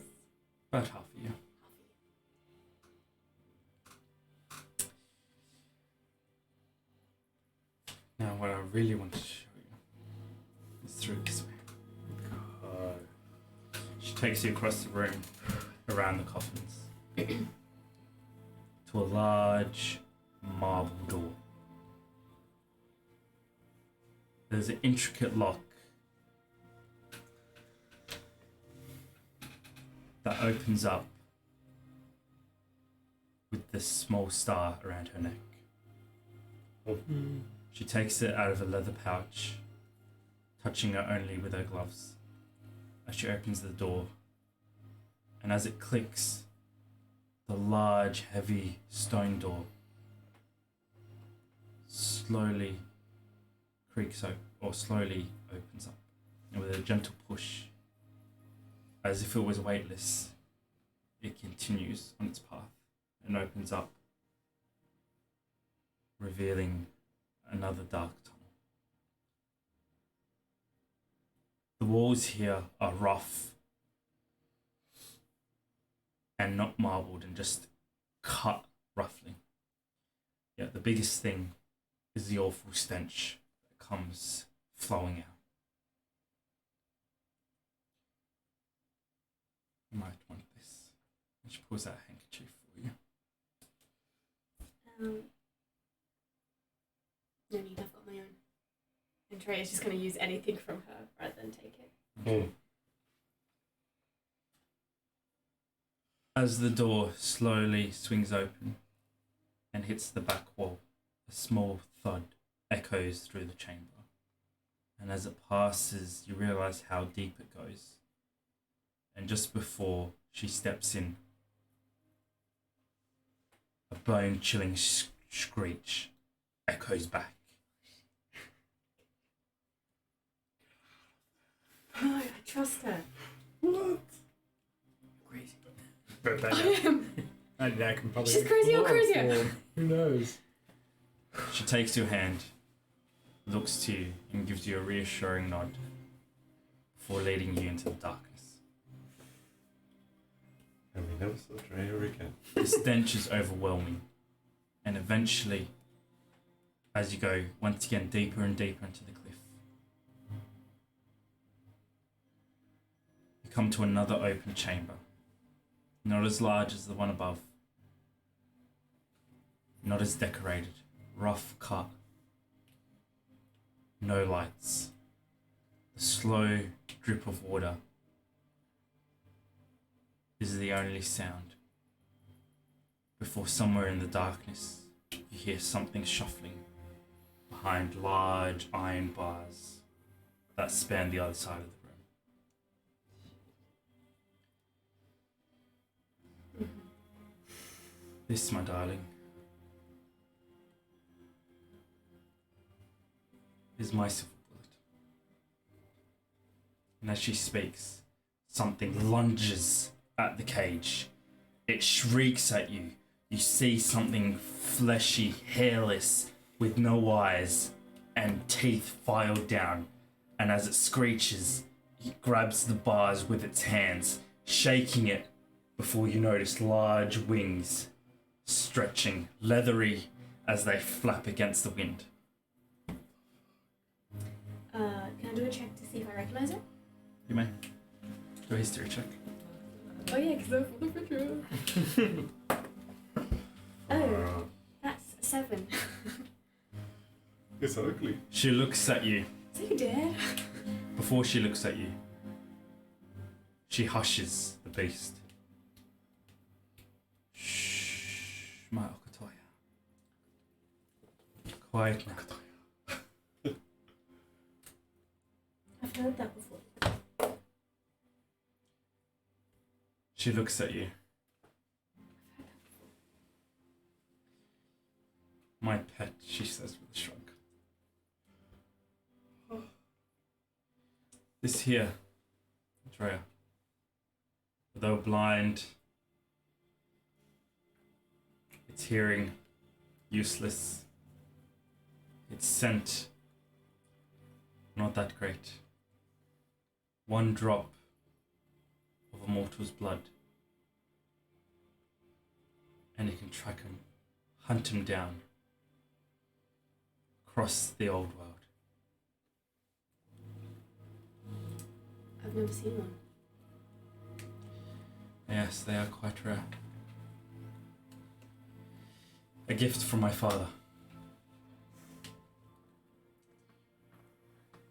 Did you name it? No, that just means hunter in our native tongue. Okatoa? That's a cool sound that my son knows. That's quite beautiful. Not if you know the truth behind it. Quite hideous. So tell me.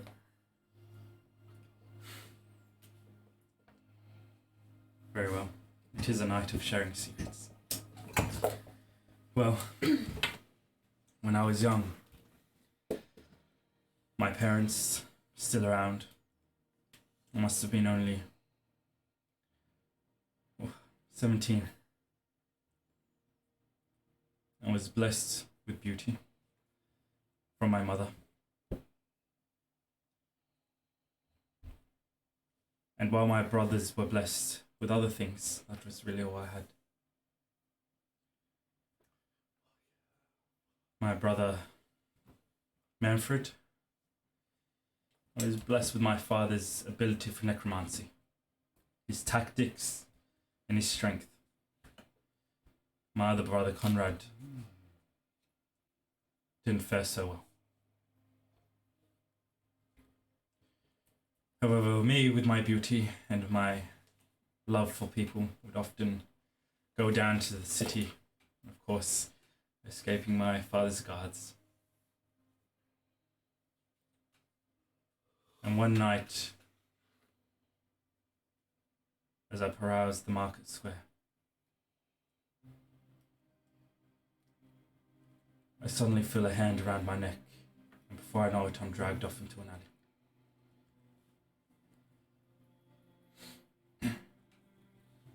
A man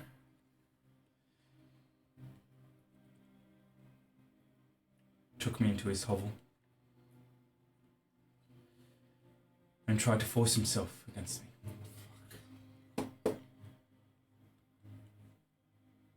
I fought back with all my strength. It wasn't able to push him off until I finally scratched him across the face.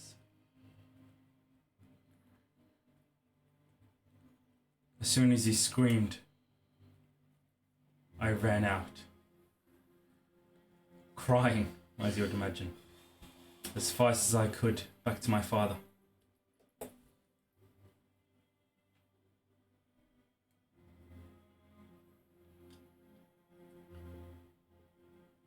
Sobbing in his arms, I refused to tell him what happened. Until eventually he broke me. And I told him. My father stood there silent. He was not a man to show emotion, but I could see the fury in his eyes.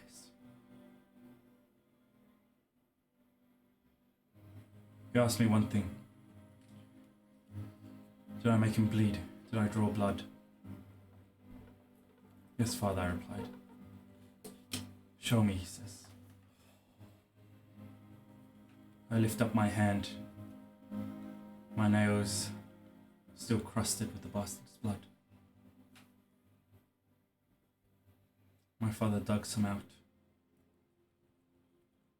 told me to come see him the following night.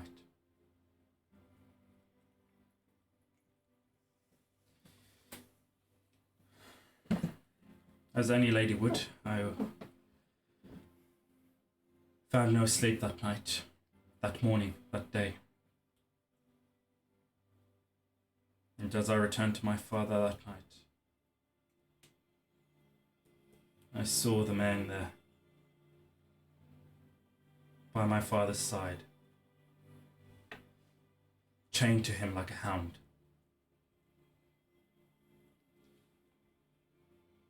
You see, my father was a smart man, as was your great-great-great-grandfather.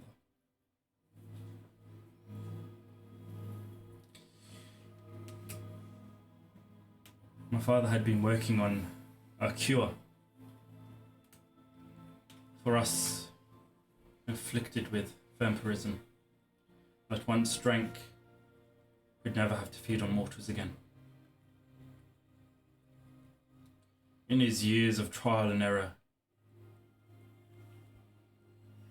he came up with many potions that would do amazing things or be utterly useless.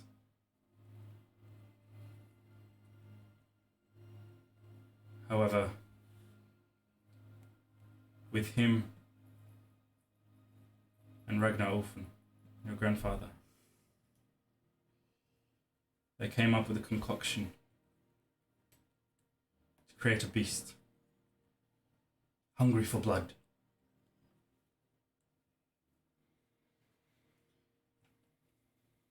This beast they had created, my father kept chained away until this night.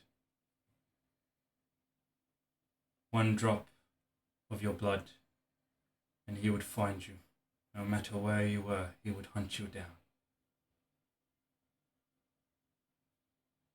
And he would either tear you to shreds, or at the command of my father, turn you into one of those. Oh, shit. One of those, as in.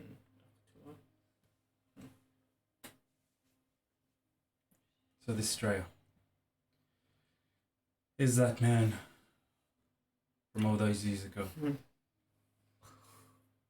My father gifted him to me on a leash and told me should I ever be in trouble again. He knew I had no strength in me like my brothers to fight off my assailant. But as long as I could scratch them and get their blood, I would have my vengeance.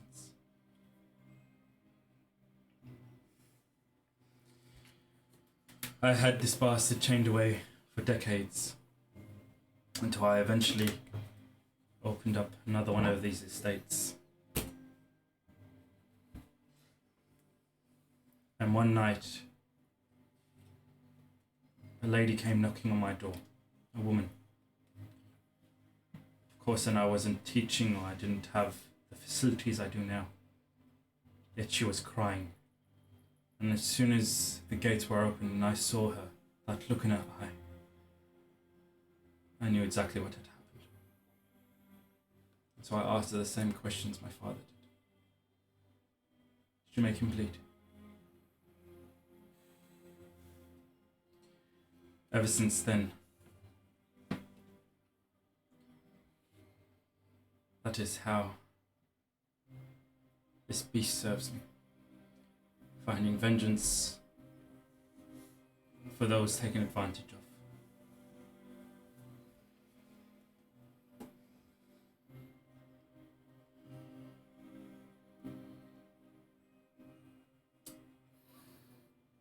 think your strength comes from your heart.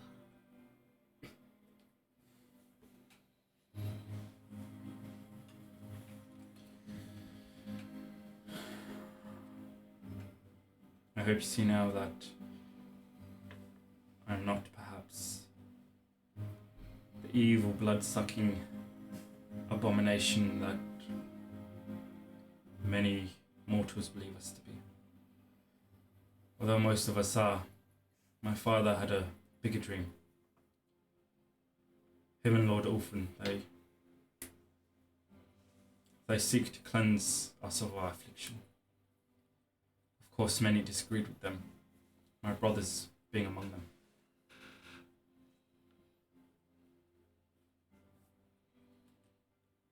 But I will not forget what my father and my mother went through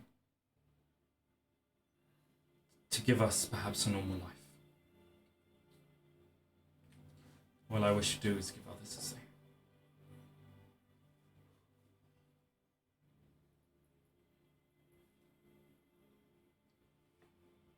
So, Drea, what I ask of you, and she walks to one of the corners of the room, and on a wooden pedestal sits a leather-bound book. She opens it up, and you can see a list of names. Beautifully written, and next to each of them at the end, a drop of blood. Is it dry? Yes. Like dry? Yeah. Will you give me what hurts you the most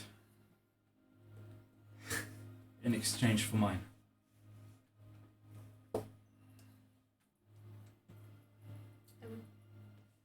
I'll extend my hand.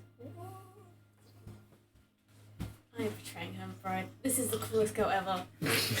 I swear to you You can't wait if you get blood. We're gonna have to fight this thing. Yeah. that this bargain is not made lightly, and your trust that you're placing in me will not be betrayed. Those men got what they deserved. I think we could serve more justice together. Then let it be so. She pulls out a pen from the back of the book, and with the tip, runs it down your index finger, slicing your finger open and filling the tip with blood.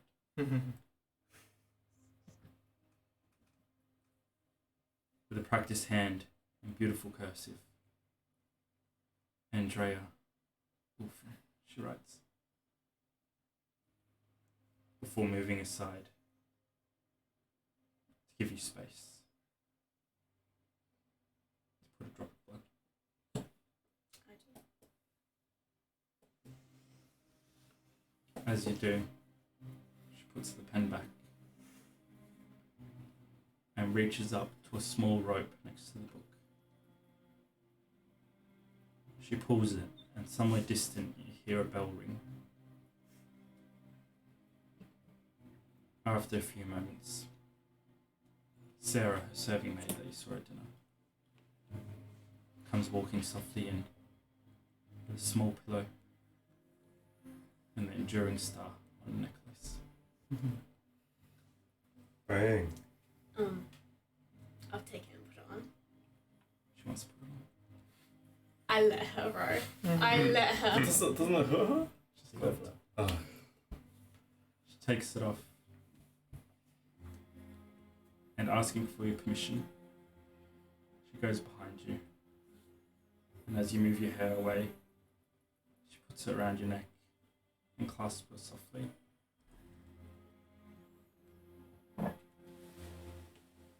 And now we are bound in friendship. In blood. Did another orphan ever make a bargain like this?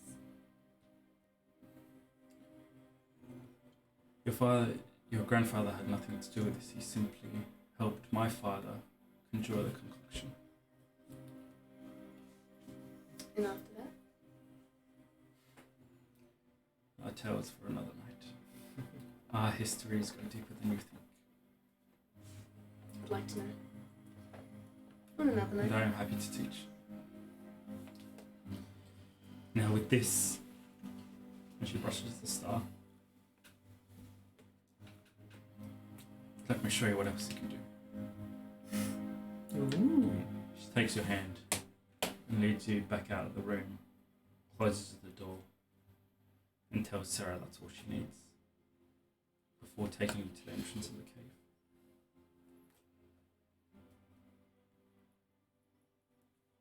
Hold it in your palm. Good to know.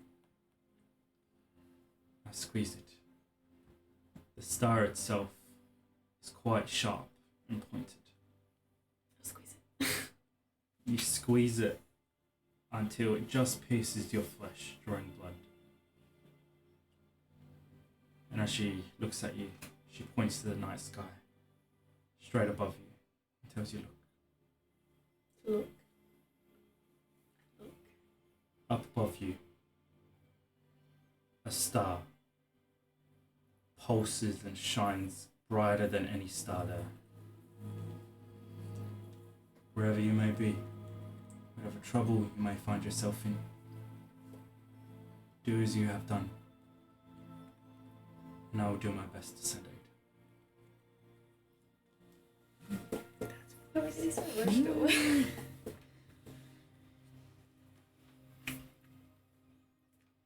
Does it work both ways? Unfortunately not. Not to worry. I have my claws, she jokes. Oh. As do I.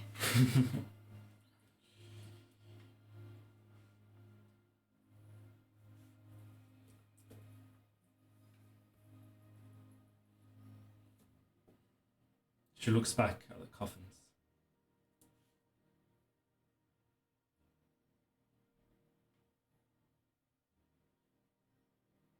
And considers something for a moment before looking back at you.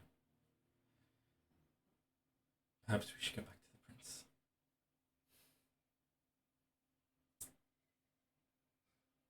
Thank you for sharing this with me.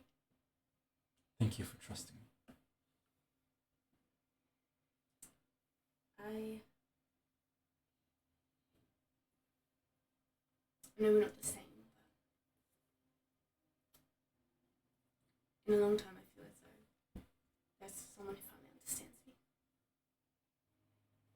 She smiles at you and softly cups your cheek with one hand. We are more alike than you think.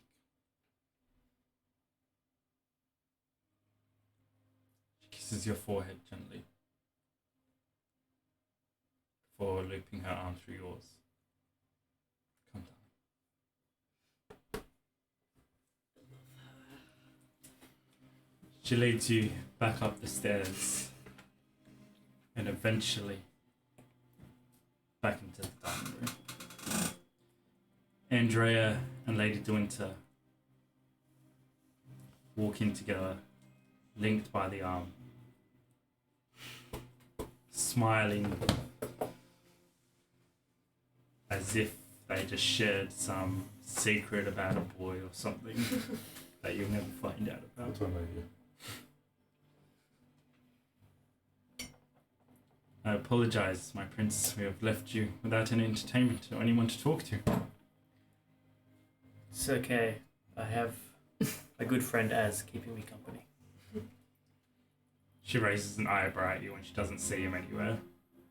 And then as you kind of point to your chest, I kind of give a slight bow. And like the pocket bulges and he just... you just see, like, as you do, his head just like comes to the side, tongue out, and there's just bits of tobacco leaf all over his face. Man. The conversation's been quite one-sided. Well, I can imagine. Now then, the hour is late, but you're more than welcome to spend the night here. I wouldn't have you travelling back in such circumstances. A room has been prepared for each of you, and if you would honour me, I would love to have you both as guests. Of course. Many thanks. Thanks is mine. Well, I shall retire to the stars if you need me. Otherwise, Sarah will show you to your rooms. Good night, Emily. Night, Lady De Winter. My prince. Darling. And she makes her way out, leaving you both in the room. Is Sarah coming? Sarah is just outside the door. Let's get some rest. Yes. If they're not back by the morning, should we look for them? I believe so. I'll make it back. Whether or not they make it back in trouble is another thing. You heard them. At least we'll find no enemies here. And I'm just gonna walk to Sarah. I'll follow her lead. Sarah gives you both a polite curtsy before showing you both to your rooms right next to each other, each with its own ensuite. Large bed and large windows with heavy drapes overlooking Slovenia. I'm presuming you both retire for the night? I would like to, although it's facing Slovenia, I would still like to watch just to see, like for a few hours, Drea would watch to see if she spots her brother or, Jayce or Sylvanas. Obviously it's far away, but it's just that, just watching out if they need anything before she retires. Alright. Actually, does Dario see like any animals in the vicinity? In terms of just wildlife? Yeah. You do. Plenty around, even, especially at this time of night, you look out your window and the forest that surrounds the estate is teeming with rabbits that you see crossing the road. Shoot one. Deer. Is there anything like a mouse, a bird, like any Plenty of hours out. that But you can like- see.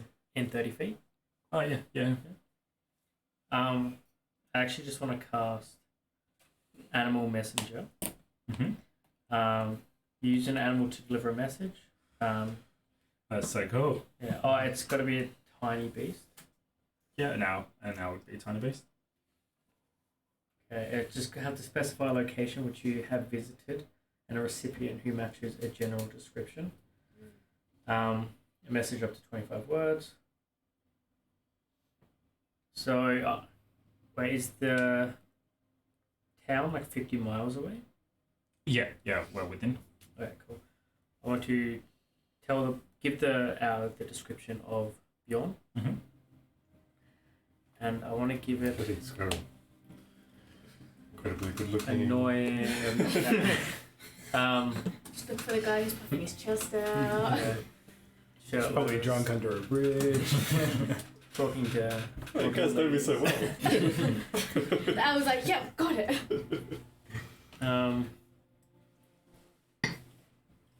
Obviously, I don't know where they are. I would just You know that they've gone to the city though. So yeah. that's, So the that's right. vicinity. Yep. Yeah.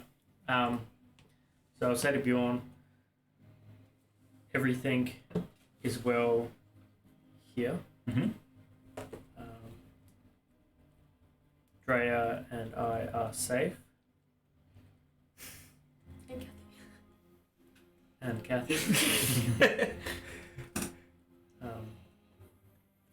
Message if you need any assistance.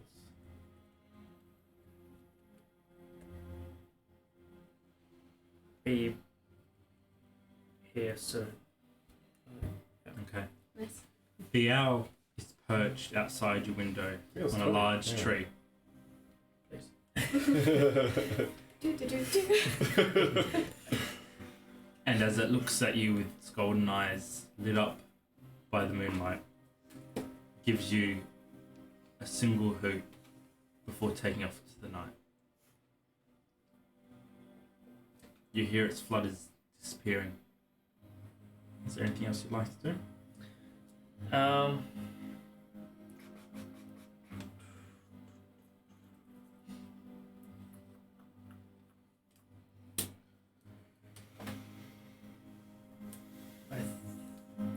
Daario will play some gentle music for a little bit, and then when he comes down, he will go to sleep. Sorry, is there anything in our rooms, like you said, the beds and stuff, but bookshelves, maps, anything like that? Yeah, basic maps and basic books. Too Um, bad I can't read. What about the windows? Are there windows that you can open up and there's like a balcony, or is it just? they are. Yep. Okay, cool. Cool. That's very nice. Daario I'll can save that read information me for later. So the windows are large doors, Yeah, large gotcha. glass doors, similar to what you saw on the observatory and where you guys were dining. Yeah. All right. Just an open feeling about this place. I love this place so much, guys. Father Bellador. Yeah, Osiris. You march in formation out of the Citadel Gate, your hammer guard in perfect step with you, out into the chaos and arcany that's taken over your city.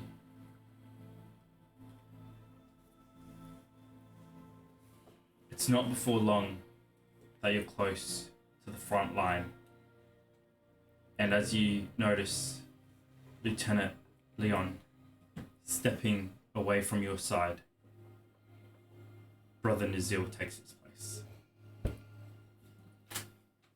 Father, Brother, I trust all is well. they are safe. You have done well tonight, my son.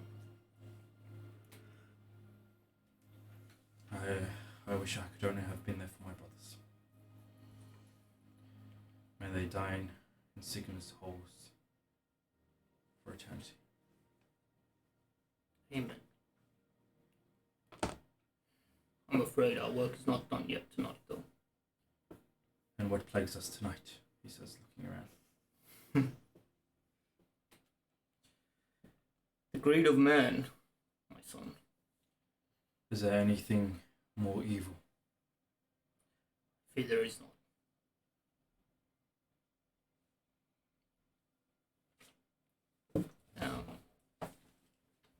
Then I give him a nod and let him take his place in the line. He takes his place not far from you, outside the column, in between you and the column, as he falls in.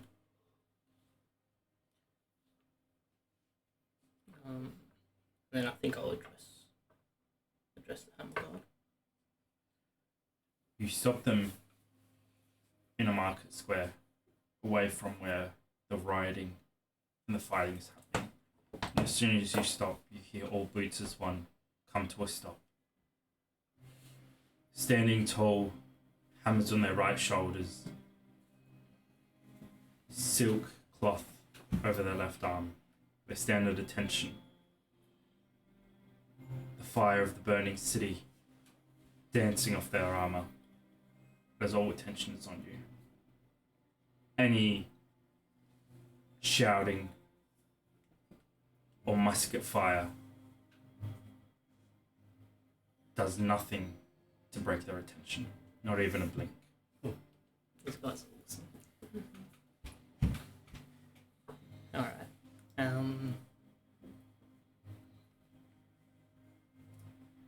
Children of Sigma. Today is a blessed day. For the Lord has individually handpicked the beacon of light that burns within you to shepherd those lost in the night. Let us not forget that the quarrels of men do not concern our Lord, but the shimmer of the innocent must be protected.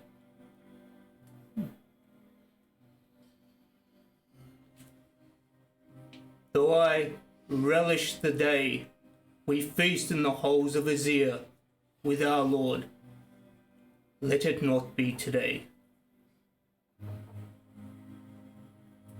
Let us pray and go forth in the service of our Lord.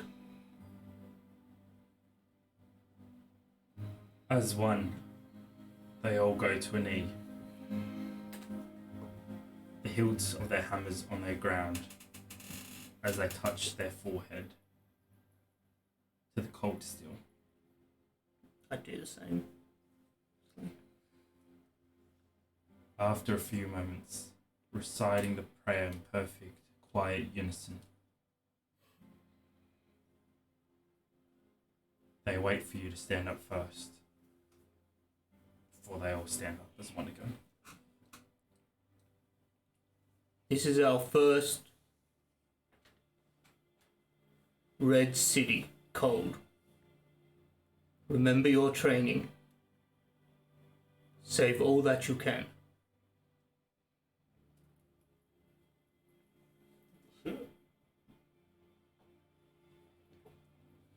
And with that, I give them the signal to break off into their formations.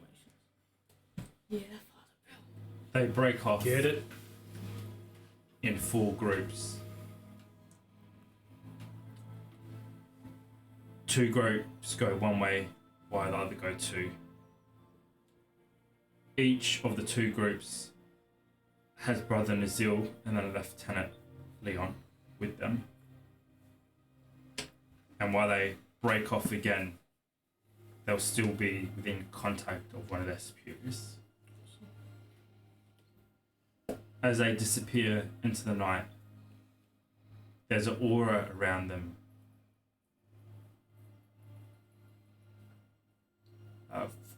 If it wasn't for the chaos swirling around them, it would have been like they were just marching through a peaceful city. They disappear from view, moving to the front line, as you hear another volley of musket fire. Screams and shout overlap each other, followed by orders as another squadron of Ostenmark guards go jogging past you. Is there a squadron left with me? There is, if you want one. Yep.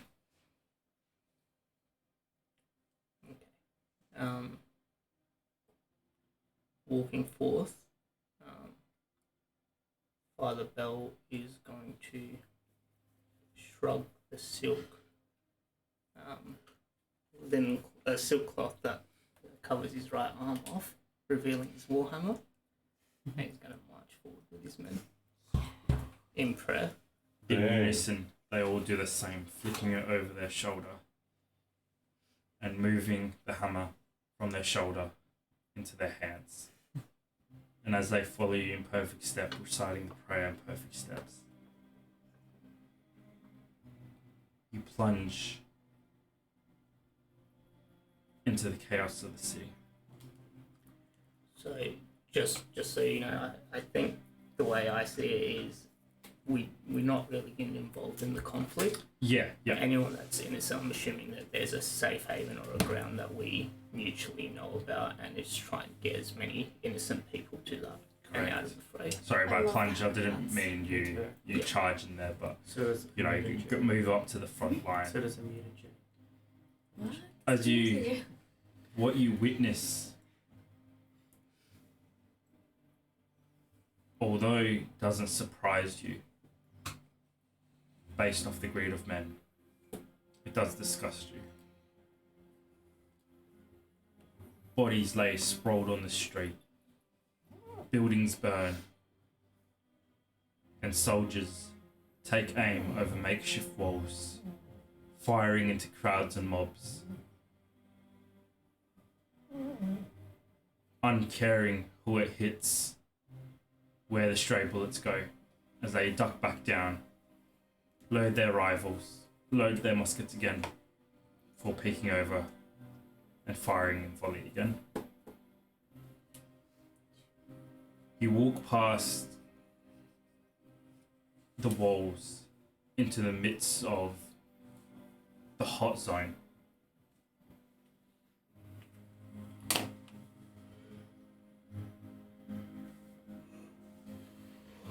And you freeze,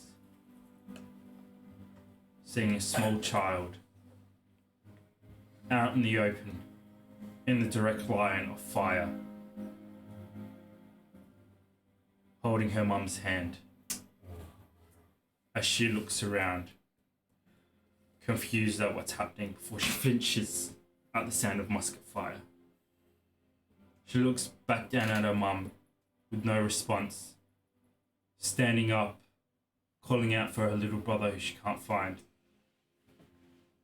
before ducking again and holding her mum's hand at the sound of the next volley.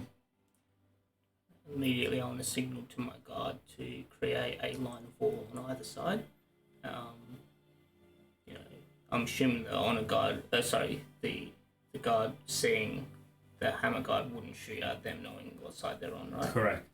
But you do hear from behind the walls, "Get the fuck out the way!" Okay. So, signal for them to do that, and I'm gonna run in and grab the girl and the mother. Without hesitation, they march, putting their bodies in the direct line of fire. And without reply to the shouts of the men, they stand there, cold as the iron that they wear, staring out into the night. You come to the girl, who looks up at you.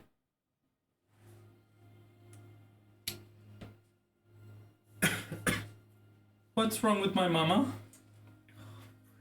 No, isn't her mum with her? Her mum's dead on the ground. Oh. She rests, child. Come with me. I can't leave my mama. She dead? Can I sense that she's gone? You see at least 2 bullet wounds, one through her stomach, one through her chest. That she's probably caught trying to flee one of the burning buildings, and is probably running behind the mob just as the fire's been opened on the mob. I'm gonna brush a tear off her cheek, kneeling down next to her. You'll reunite again soon, I'm sure, but not today. Let us find your brother. You pick her up against her will, and as she looks down at her mum, still confusion on her face, no idea what's going on. Her head snaps in fear as something explodes, further down the city. As soon as I talk to her, I'm going to start saying a prayer, not a soft, calming prayer, try and relax her a bit. You can feel the beat of her little heart racing even through your armor. And as you say your prayer, she wraps her tiny arms around your neck and buries her head into your neck, trying to block out the sounds of the chaos going on around her. As you move off, your honor guard, your hammer guard follows suit.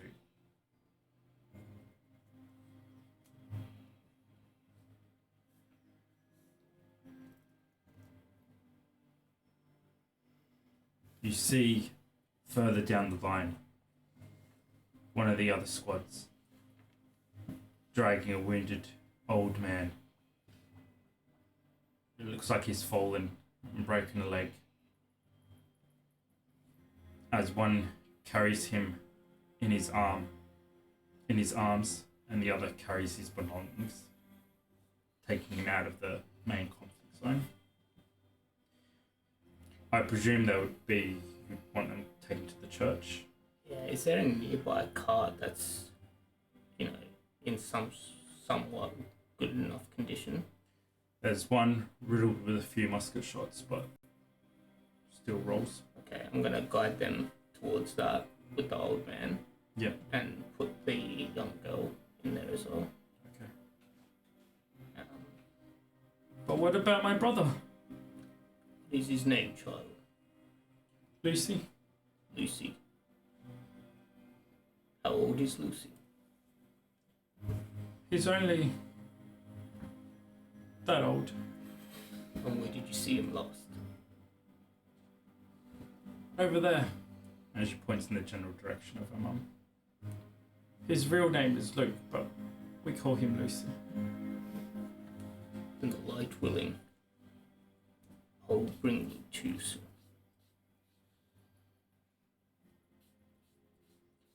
This here is... Do I have a second? Come on. Somewhere here? In my squad?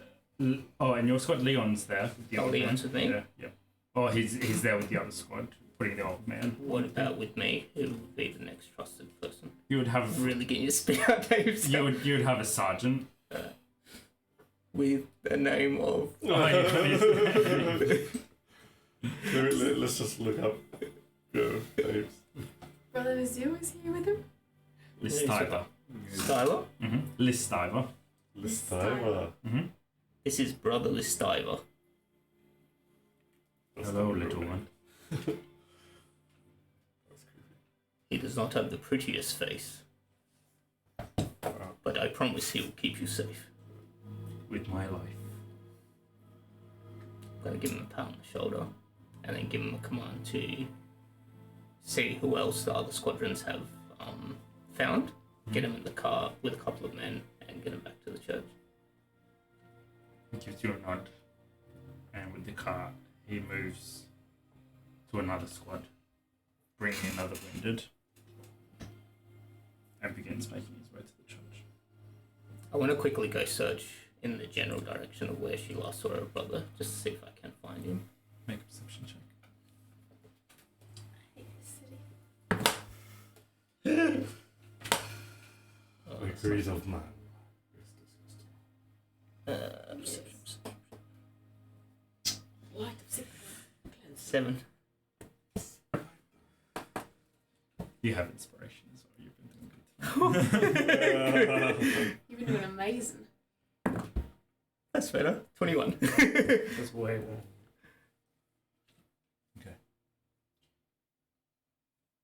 As you head in the general direction, did you want the rest of your squad to stay with you? Close my fist, then together around again. That's cool. You can have another That's inspiration. As you move off in that general direction, So I was just going to open up his hand to get inspiration. you see silhouetted against the burning buildings behind them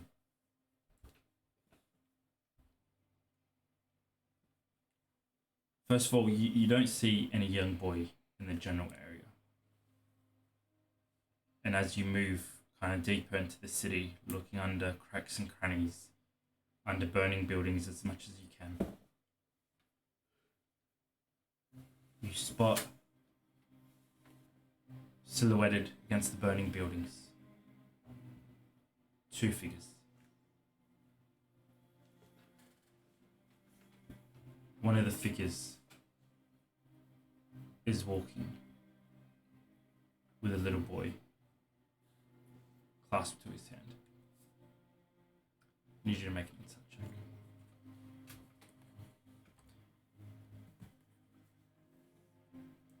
And you do have inspiration. 25.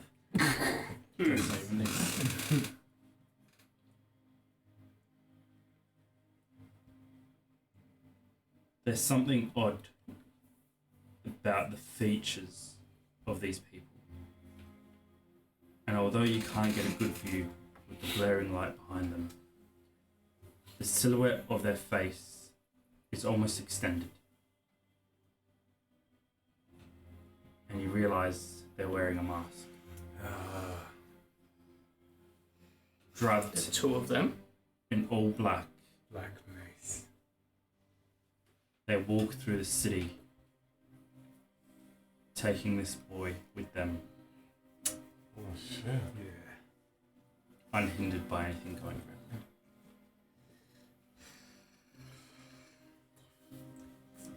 This city Take is it. seriously Okay.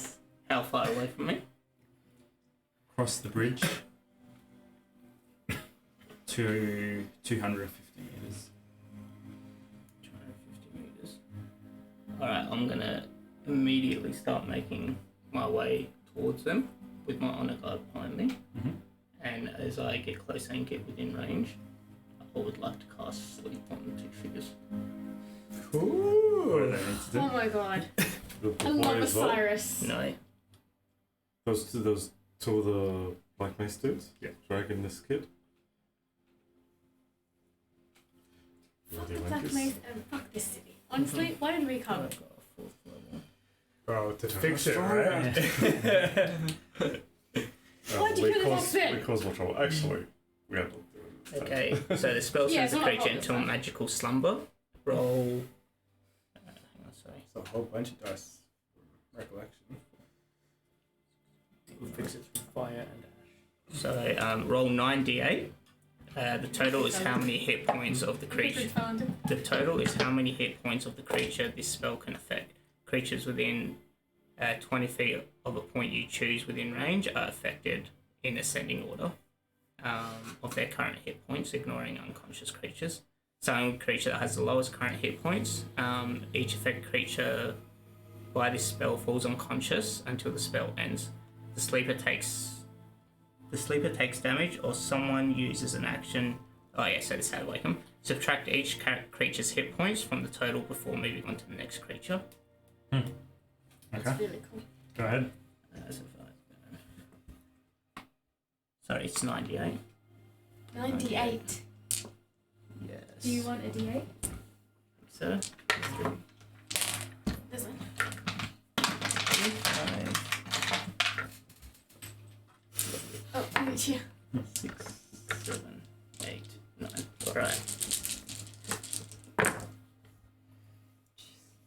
Alright. Do you need me to calculate? Damn, We that's got- wicked. 4, 5, 6, 8, 9, 10, 11, 12, 18, 19, 21, 27, 28, 33, 33. As you get within range, you watch. Sorry, can I get two of my honor guard to cast it with me?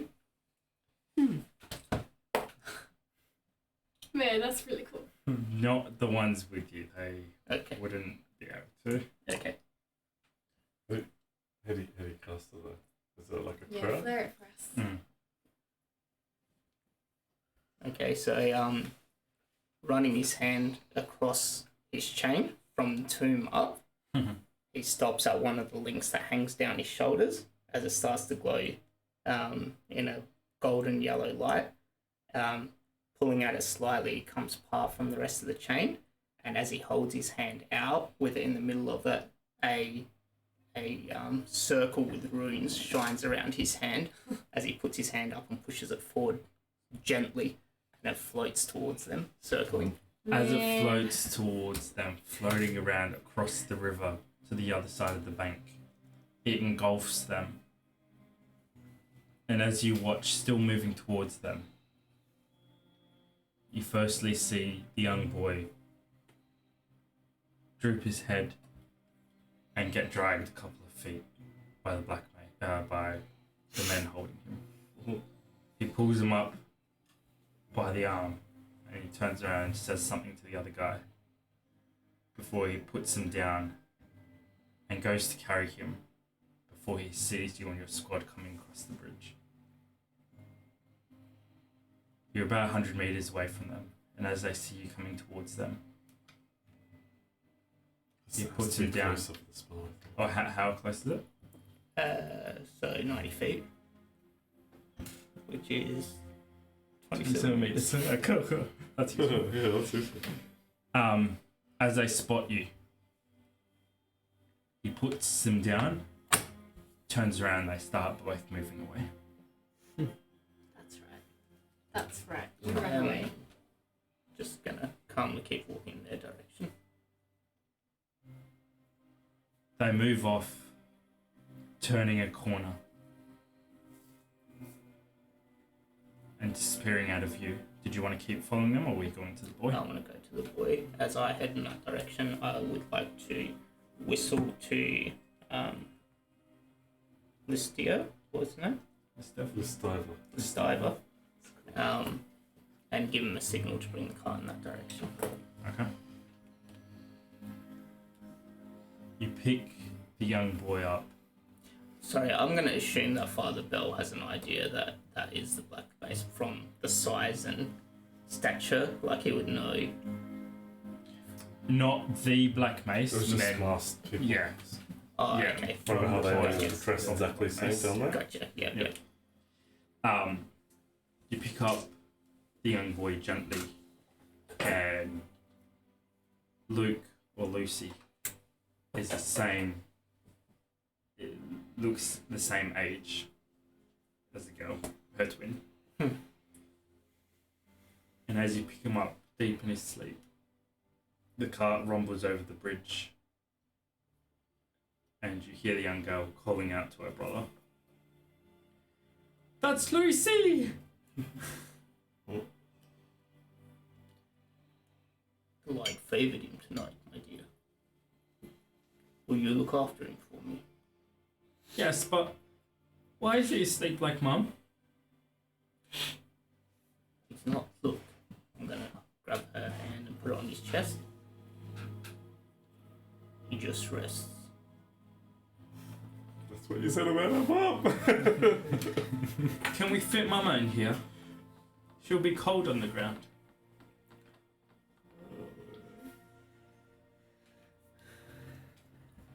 For now, I need you to look after Luke for me. Can you do that? I always look after Lucy. I'm bigger than him. See that man behind you? The old one. One of your Humguard? No, the old man. Oh, with yeah. the lungs. Yeah. Look after him too for me. She turns around to you after looking at the old man and nods with a smile. Good. I'm going to just tap her on the nose. The light help you with your work tonight, my daughter. She doesn't know how to respond and just kind of smiles at you before turning her attention to the man pushing the cart. Where are we going?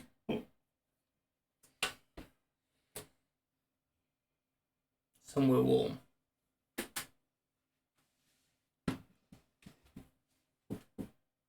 You can hear her as she moves off with him, begin asking him if somewhere warm means home, because her bed is really warm, and him and her and Luke cuddle together in the cold.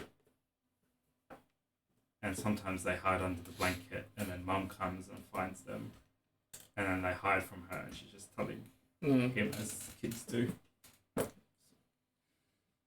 Cool. See him head off. I'm going to continue my work. Right. Alright.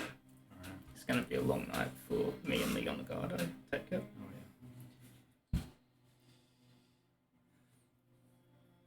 yeah. Jayce and crew.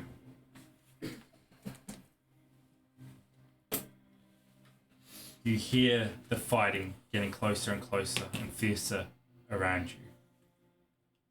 And as Doris opens his eye, you hear a musket ball ricochet through the walls and out the other side. Fighting's headed this way. I walk to the window, well, back against the wall. Peer the curtains. Poke my head just a tad. You see the mob has been pushed back from the front line, and as they kind of run back, stop, throw a few stones, yell out a few curses, another volley of musket fire rings out. One of them drops, another is hit in the leg as they fall back again and quickly try to form some kind of barricade in the next intersection. Grab a ration. Breadstick.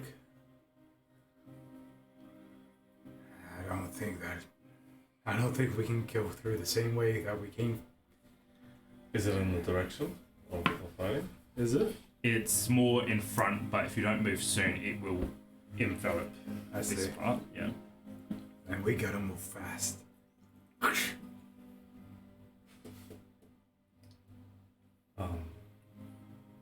Doris is awake, is he? But he's like not able to stand, right? Yeah, and not Okay, really so even able he's- to talk. Yeah, so he's like half out of it. Yeah.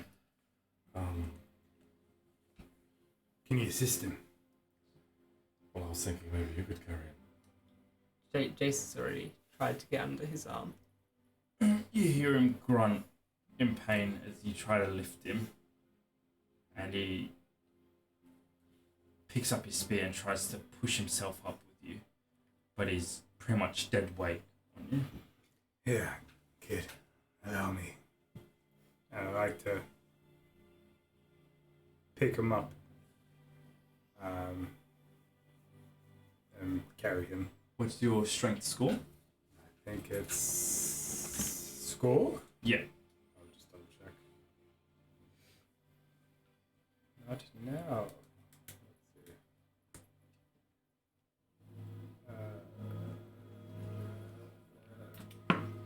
18 plus 4. Just the strength score, is that 18? 18. Yep. You're easily able to carry the smaller tabaxi, and even in one arm, should you need to fight or anything like that. Still grasping at his pike, he tries to hold on to it, obviously in some kind of daze, not sure what's going on, before it drops to the floor with a loud crack. Just if I put him on my shoulder, would that hurt his wound? It would, yeah. Yeah, okay, I'll try to carry him the best way then. Yeah, probably kind of arm underneath around his knees, so he can kind of just rest more on your torso. Yeah. And his kind of upper body over your shoulder. So you got your arm out? This is left arm at the moment. Yeah, but I think you got it out when you healed him. I did. Yeah. I had it out. Yeah. But I'd like to carry him on my left just in case if I need the right. Yeah, I'm gonna pick up the spear. I'll turn to Jayce. Hold out to her. I'm gonna say, ready to go. Thank you. Alright, we've got this. Move quickly. Avoid. Another volley rings out. One shot flies overhead again as you hear another scream. Another musket ball hitting its target. It's no time. Let's go. Alright, we're good. Jayce is just gonna run next to Sylvanas on the side that Doris is on. I think I'll run a few paces ahead just to scout. Back to the sewers. Jayce is just gonna say, "Don't worry, we got you. All right, we're gonna get you out." You see him just open his eyes for a second, a weak smile crossing his face before he closes his eyes again. He's still conscious, but even the effort of lifting his eyelids seems strenuous. You guys make it out of the warehouse. You want to go back into the sewers where you came from? Before we go out, I'm going to open the door, check to see if there's a safe path. Safe There paths, is. however, you see a few more of the hollow, like mobs, Yeah.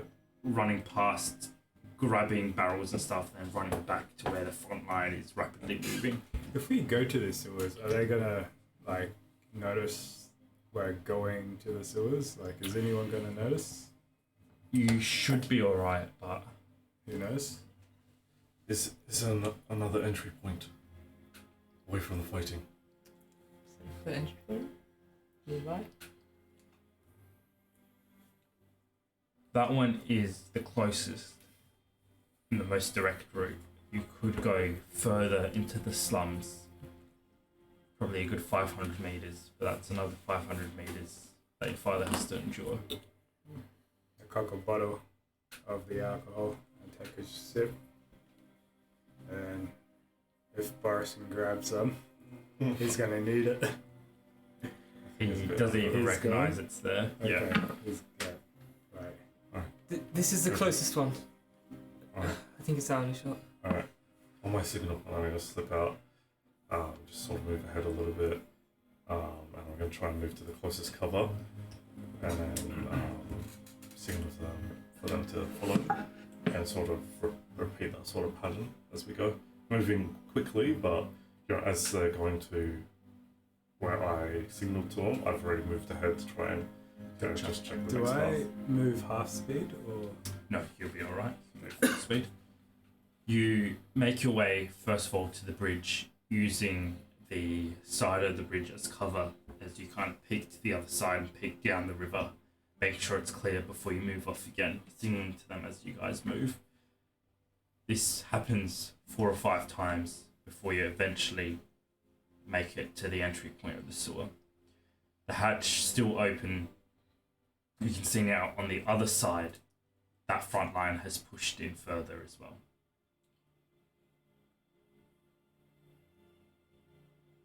You notice, Jayce, that perhaps when you first came up, the shop and house might have been savable, where now the whole thing is engulfed in flames. The top story collapsed in on itself, and as you watch, the ceiling of the first floor collapses in on itself. All your work, your belongings, your parents' strenuous hours, nothing but ash now.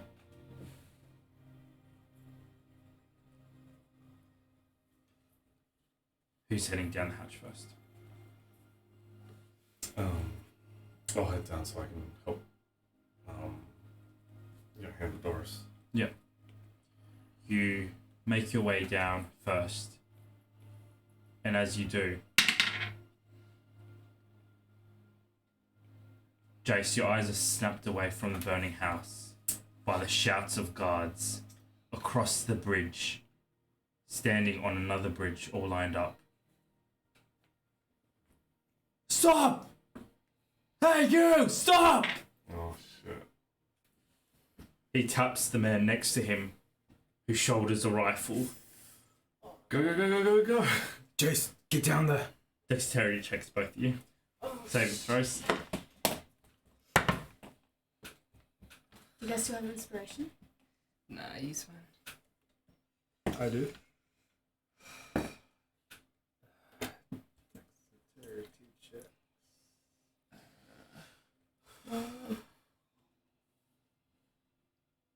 Saving throw, did you say? Yeah. Okay, so 13. 13. Also a 13. The shot whistles in between you guys, cracking against a piece of wood behind you as he yells out for you to stop again. By the time he's even pulled out his powder to load a second shot, you guys are both in as the hatch slams down behind you guys. In the darkness below, your eyes take a second to adjust, and as you sink back in knee deep into the murky water, you begin moving. Where once there was a putrid smell, although that still exists, there's now a faint metallic smell.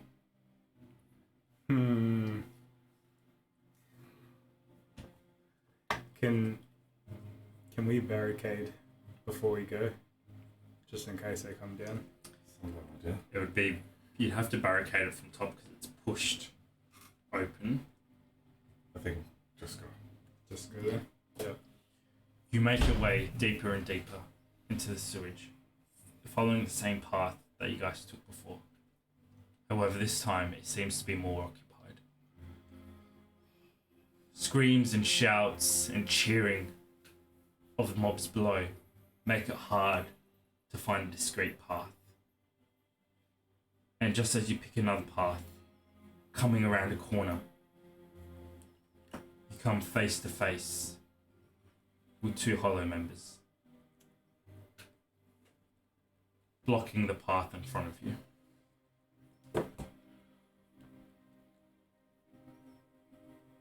Hey, out the way. Like blocking us deliberately? They're just coming the other way, but Yeah. as you're in a pipe, it's hard to move past them. Excuse me, coming through. I see that. You know, there's a toll to pass through my sewers.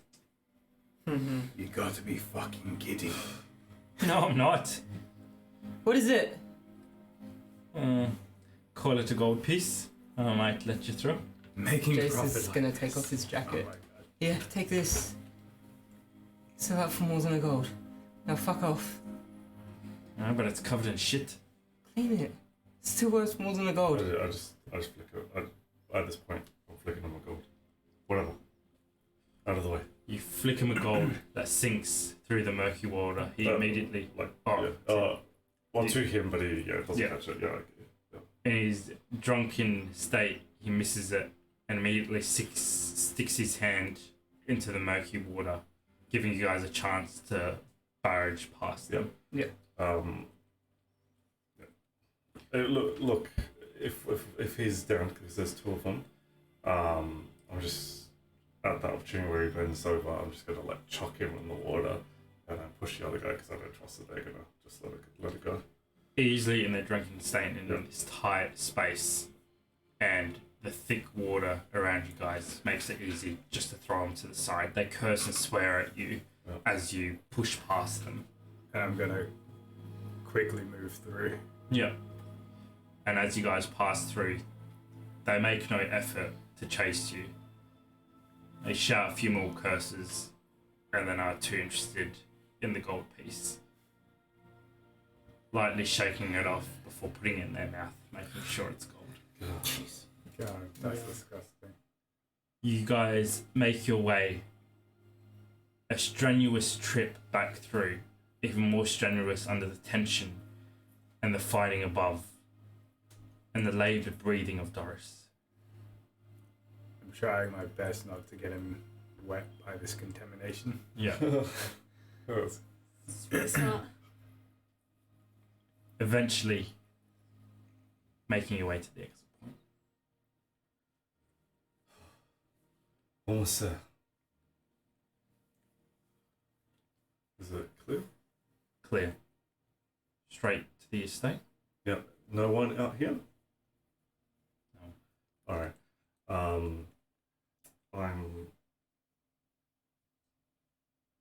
How long is it to get to the estate? Sorry. An hour walk. Alright. I'm going to take a few minutes. If I could be focusing as we're getting close to the exit, that'd be even better. And conjure my phantom horse. Nice. My phantom steed. And alright, put him on. What? Just chuck him on. No Come on, time let's for go. questions. Yeah. It's like in critical condition still, right? Yeah. I'm gonna safely or So I'll jump on as well. Pass him over. And maybe I'll put him in front of me so I can sort of hold him upright a little bit. Yeah. I don't know if one of them would be able to fit on me, or is that Just you two. Would the fit? Oh, I suppose I can't really let somebody else ride it, right? It's fine. Just go. Alright. I'll come back. And I'll go. The horse is super fast, so I'll go at super speed. Just so you know, well, actually, it is a creature you choose can ride the steed. Okay. So then I'll get Jayce up there with Doris. Okay. If you're willing, which Yeah. makes sense. It can travel 10 miles in an hour. Damn. 10 miles an Or hour. 13 miles at a fast pace. You both watch as this phantom horse is concealed from thin air, and as you rush to put Doris on, you jump on Jayce. Not really sure how to ride a horse, but you're damn sure that you'll figure it out for your dad. Don't worry, he'll lead you. He'll lead you through. And I'm gonna like pat the mane and I'm gonna whisper. It's my spell, but I'm still gonna whisper to him. All the speed. Wait. Gonna drink your liquor? Huh? You're gonna drink your liquor? I don't have anything on me, I don't think. Yeah. I had a bag of rations. Yeah, that Oh, Emily no. gave you. Oh. Well, I'm not going to you, twin Jayce. You're not going? No, Jayce and Doris. Oh, I thought it was all three of you. No, it's just two. Okay. Never mind. The horse lets out a soft nicker as it bumps its head into yours, and then slowly moves through the grass before picking up speed and almost throwing you off the back. But it goes. And as soon as it hits the road, it goes even harder, going uphill as the wind rushes past you, the cold air doing nothing to faze you as you look back every now and then. Doris is still there, hanging on. And you just look forward again. And you just think, just a bit longer, just a bit longer, just a bit longer. Halfway to the estate, however, you see a rider coming down from the estate.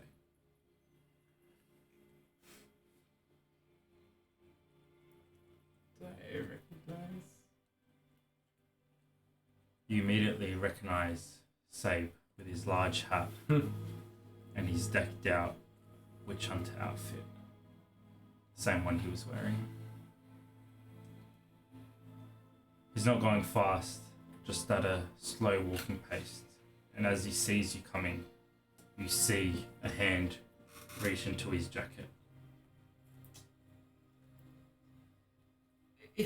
It's me! It's Jayce! As you come closer, you hear the sound of a pistol uncocking. Oh. You find your father. Yeah, I don't really have time to talk. Can I just say something? The horse listens to my command, so I would have just said go until he reaches, okay. so he will not stop. Yeah. Okay, alright. As you pass him, you hear their gun uncocking, and as you look back, you just see him turn in his saddle and just look at you before he moves off at speed in the other way. As you guys hit the road, you hear the sound of approaching hooves. I'll have my arm back in. Yeah. And do we have enough time for me to go back down to see if there's any guards or anyone following? Not all the way back through. It's an hour travel. Back down, just to listen out if I can. Yeah, hear yeah. anything. If you want to wait there a little bit. Yeah. How long do you want to wait? A few minutes. Make a perception check. That's pretty bad.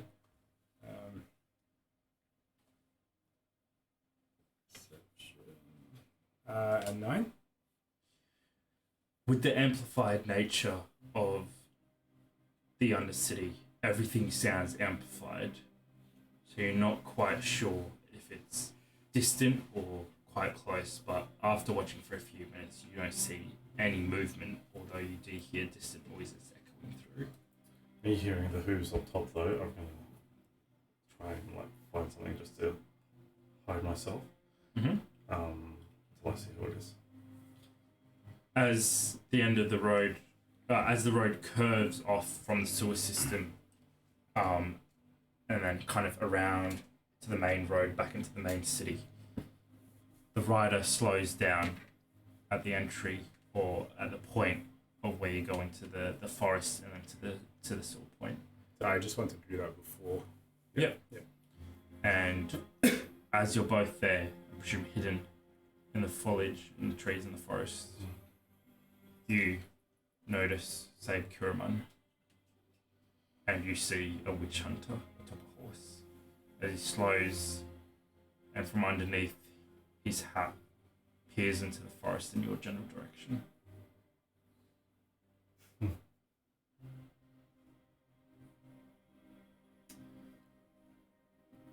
Curious.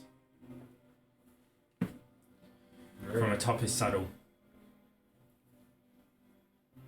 as he peers into the night, and you realise he's looking directly at where you guys are. You take my horse, you'll be faster. Should be with your friends. I love him. He's so cool. How did you know? I say walking up. Thought you were there. You asked. Thought we were coming this way. The Tabasco smelled like shit. Right.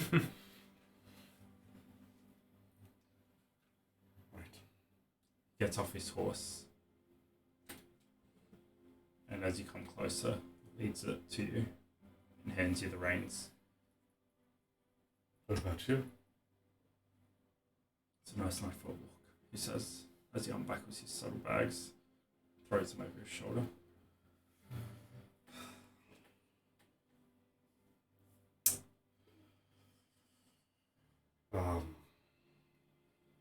This means nothing.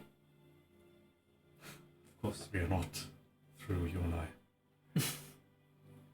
but surely hope not. Good night. He taps his hat. He's Moves so off. cool. I love him so much. Alright. I'll take front. It's fine. You go ahead. I'll stay Sure. back, cover the tracks, double back, just in case. I'll meet you there. Besides, so I have all this left. There's like barely nothing in there. Fine, I'd stick around, but I'm concerned about my sister. Be safe. Yeah. You did right by that kid. And his father. I've known him for a while. But it's good that they have some friends. Especially in these times. I'll meet you there. Don't drink too much. I am. You kick the side of the horse hard and jolts off back on the road. Not as fast as your phantom horse. Yeah, at speed. As you head off, Jayce, you get to the gates of the enduring estate, only to be halted by a couple of guards. Halt! Come on, let me through. He's dying. Come on, my mum's in there. It's a Tabasco kid. They're alright. Head on through, son. the gate is opened up, and as you head on through, you see the same estate, and on top of the observatory, you see Emily de Winter in a glass case looking down at you. And that's where we end tonight's session. Thank you so much, guys, for joining us. Remember, like, comment, subscribe, all of that stuff. We did have some feedback on our Twitch. Thank you so much. We are working to fix that audio. Any support you guys want to send us goes a long way, and we'll be sure to upgrade our equipment with that. Other than that, we will not be having an episode next Friday, unfortunately. We will be having an episode of What's the Word come out next week. And then the following week, we'll be back on schedule for Mythic Wyrd. Thank you so much again. Have a great night. Oh, man.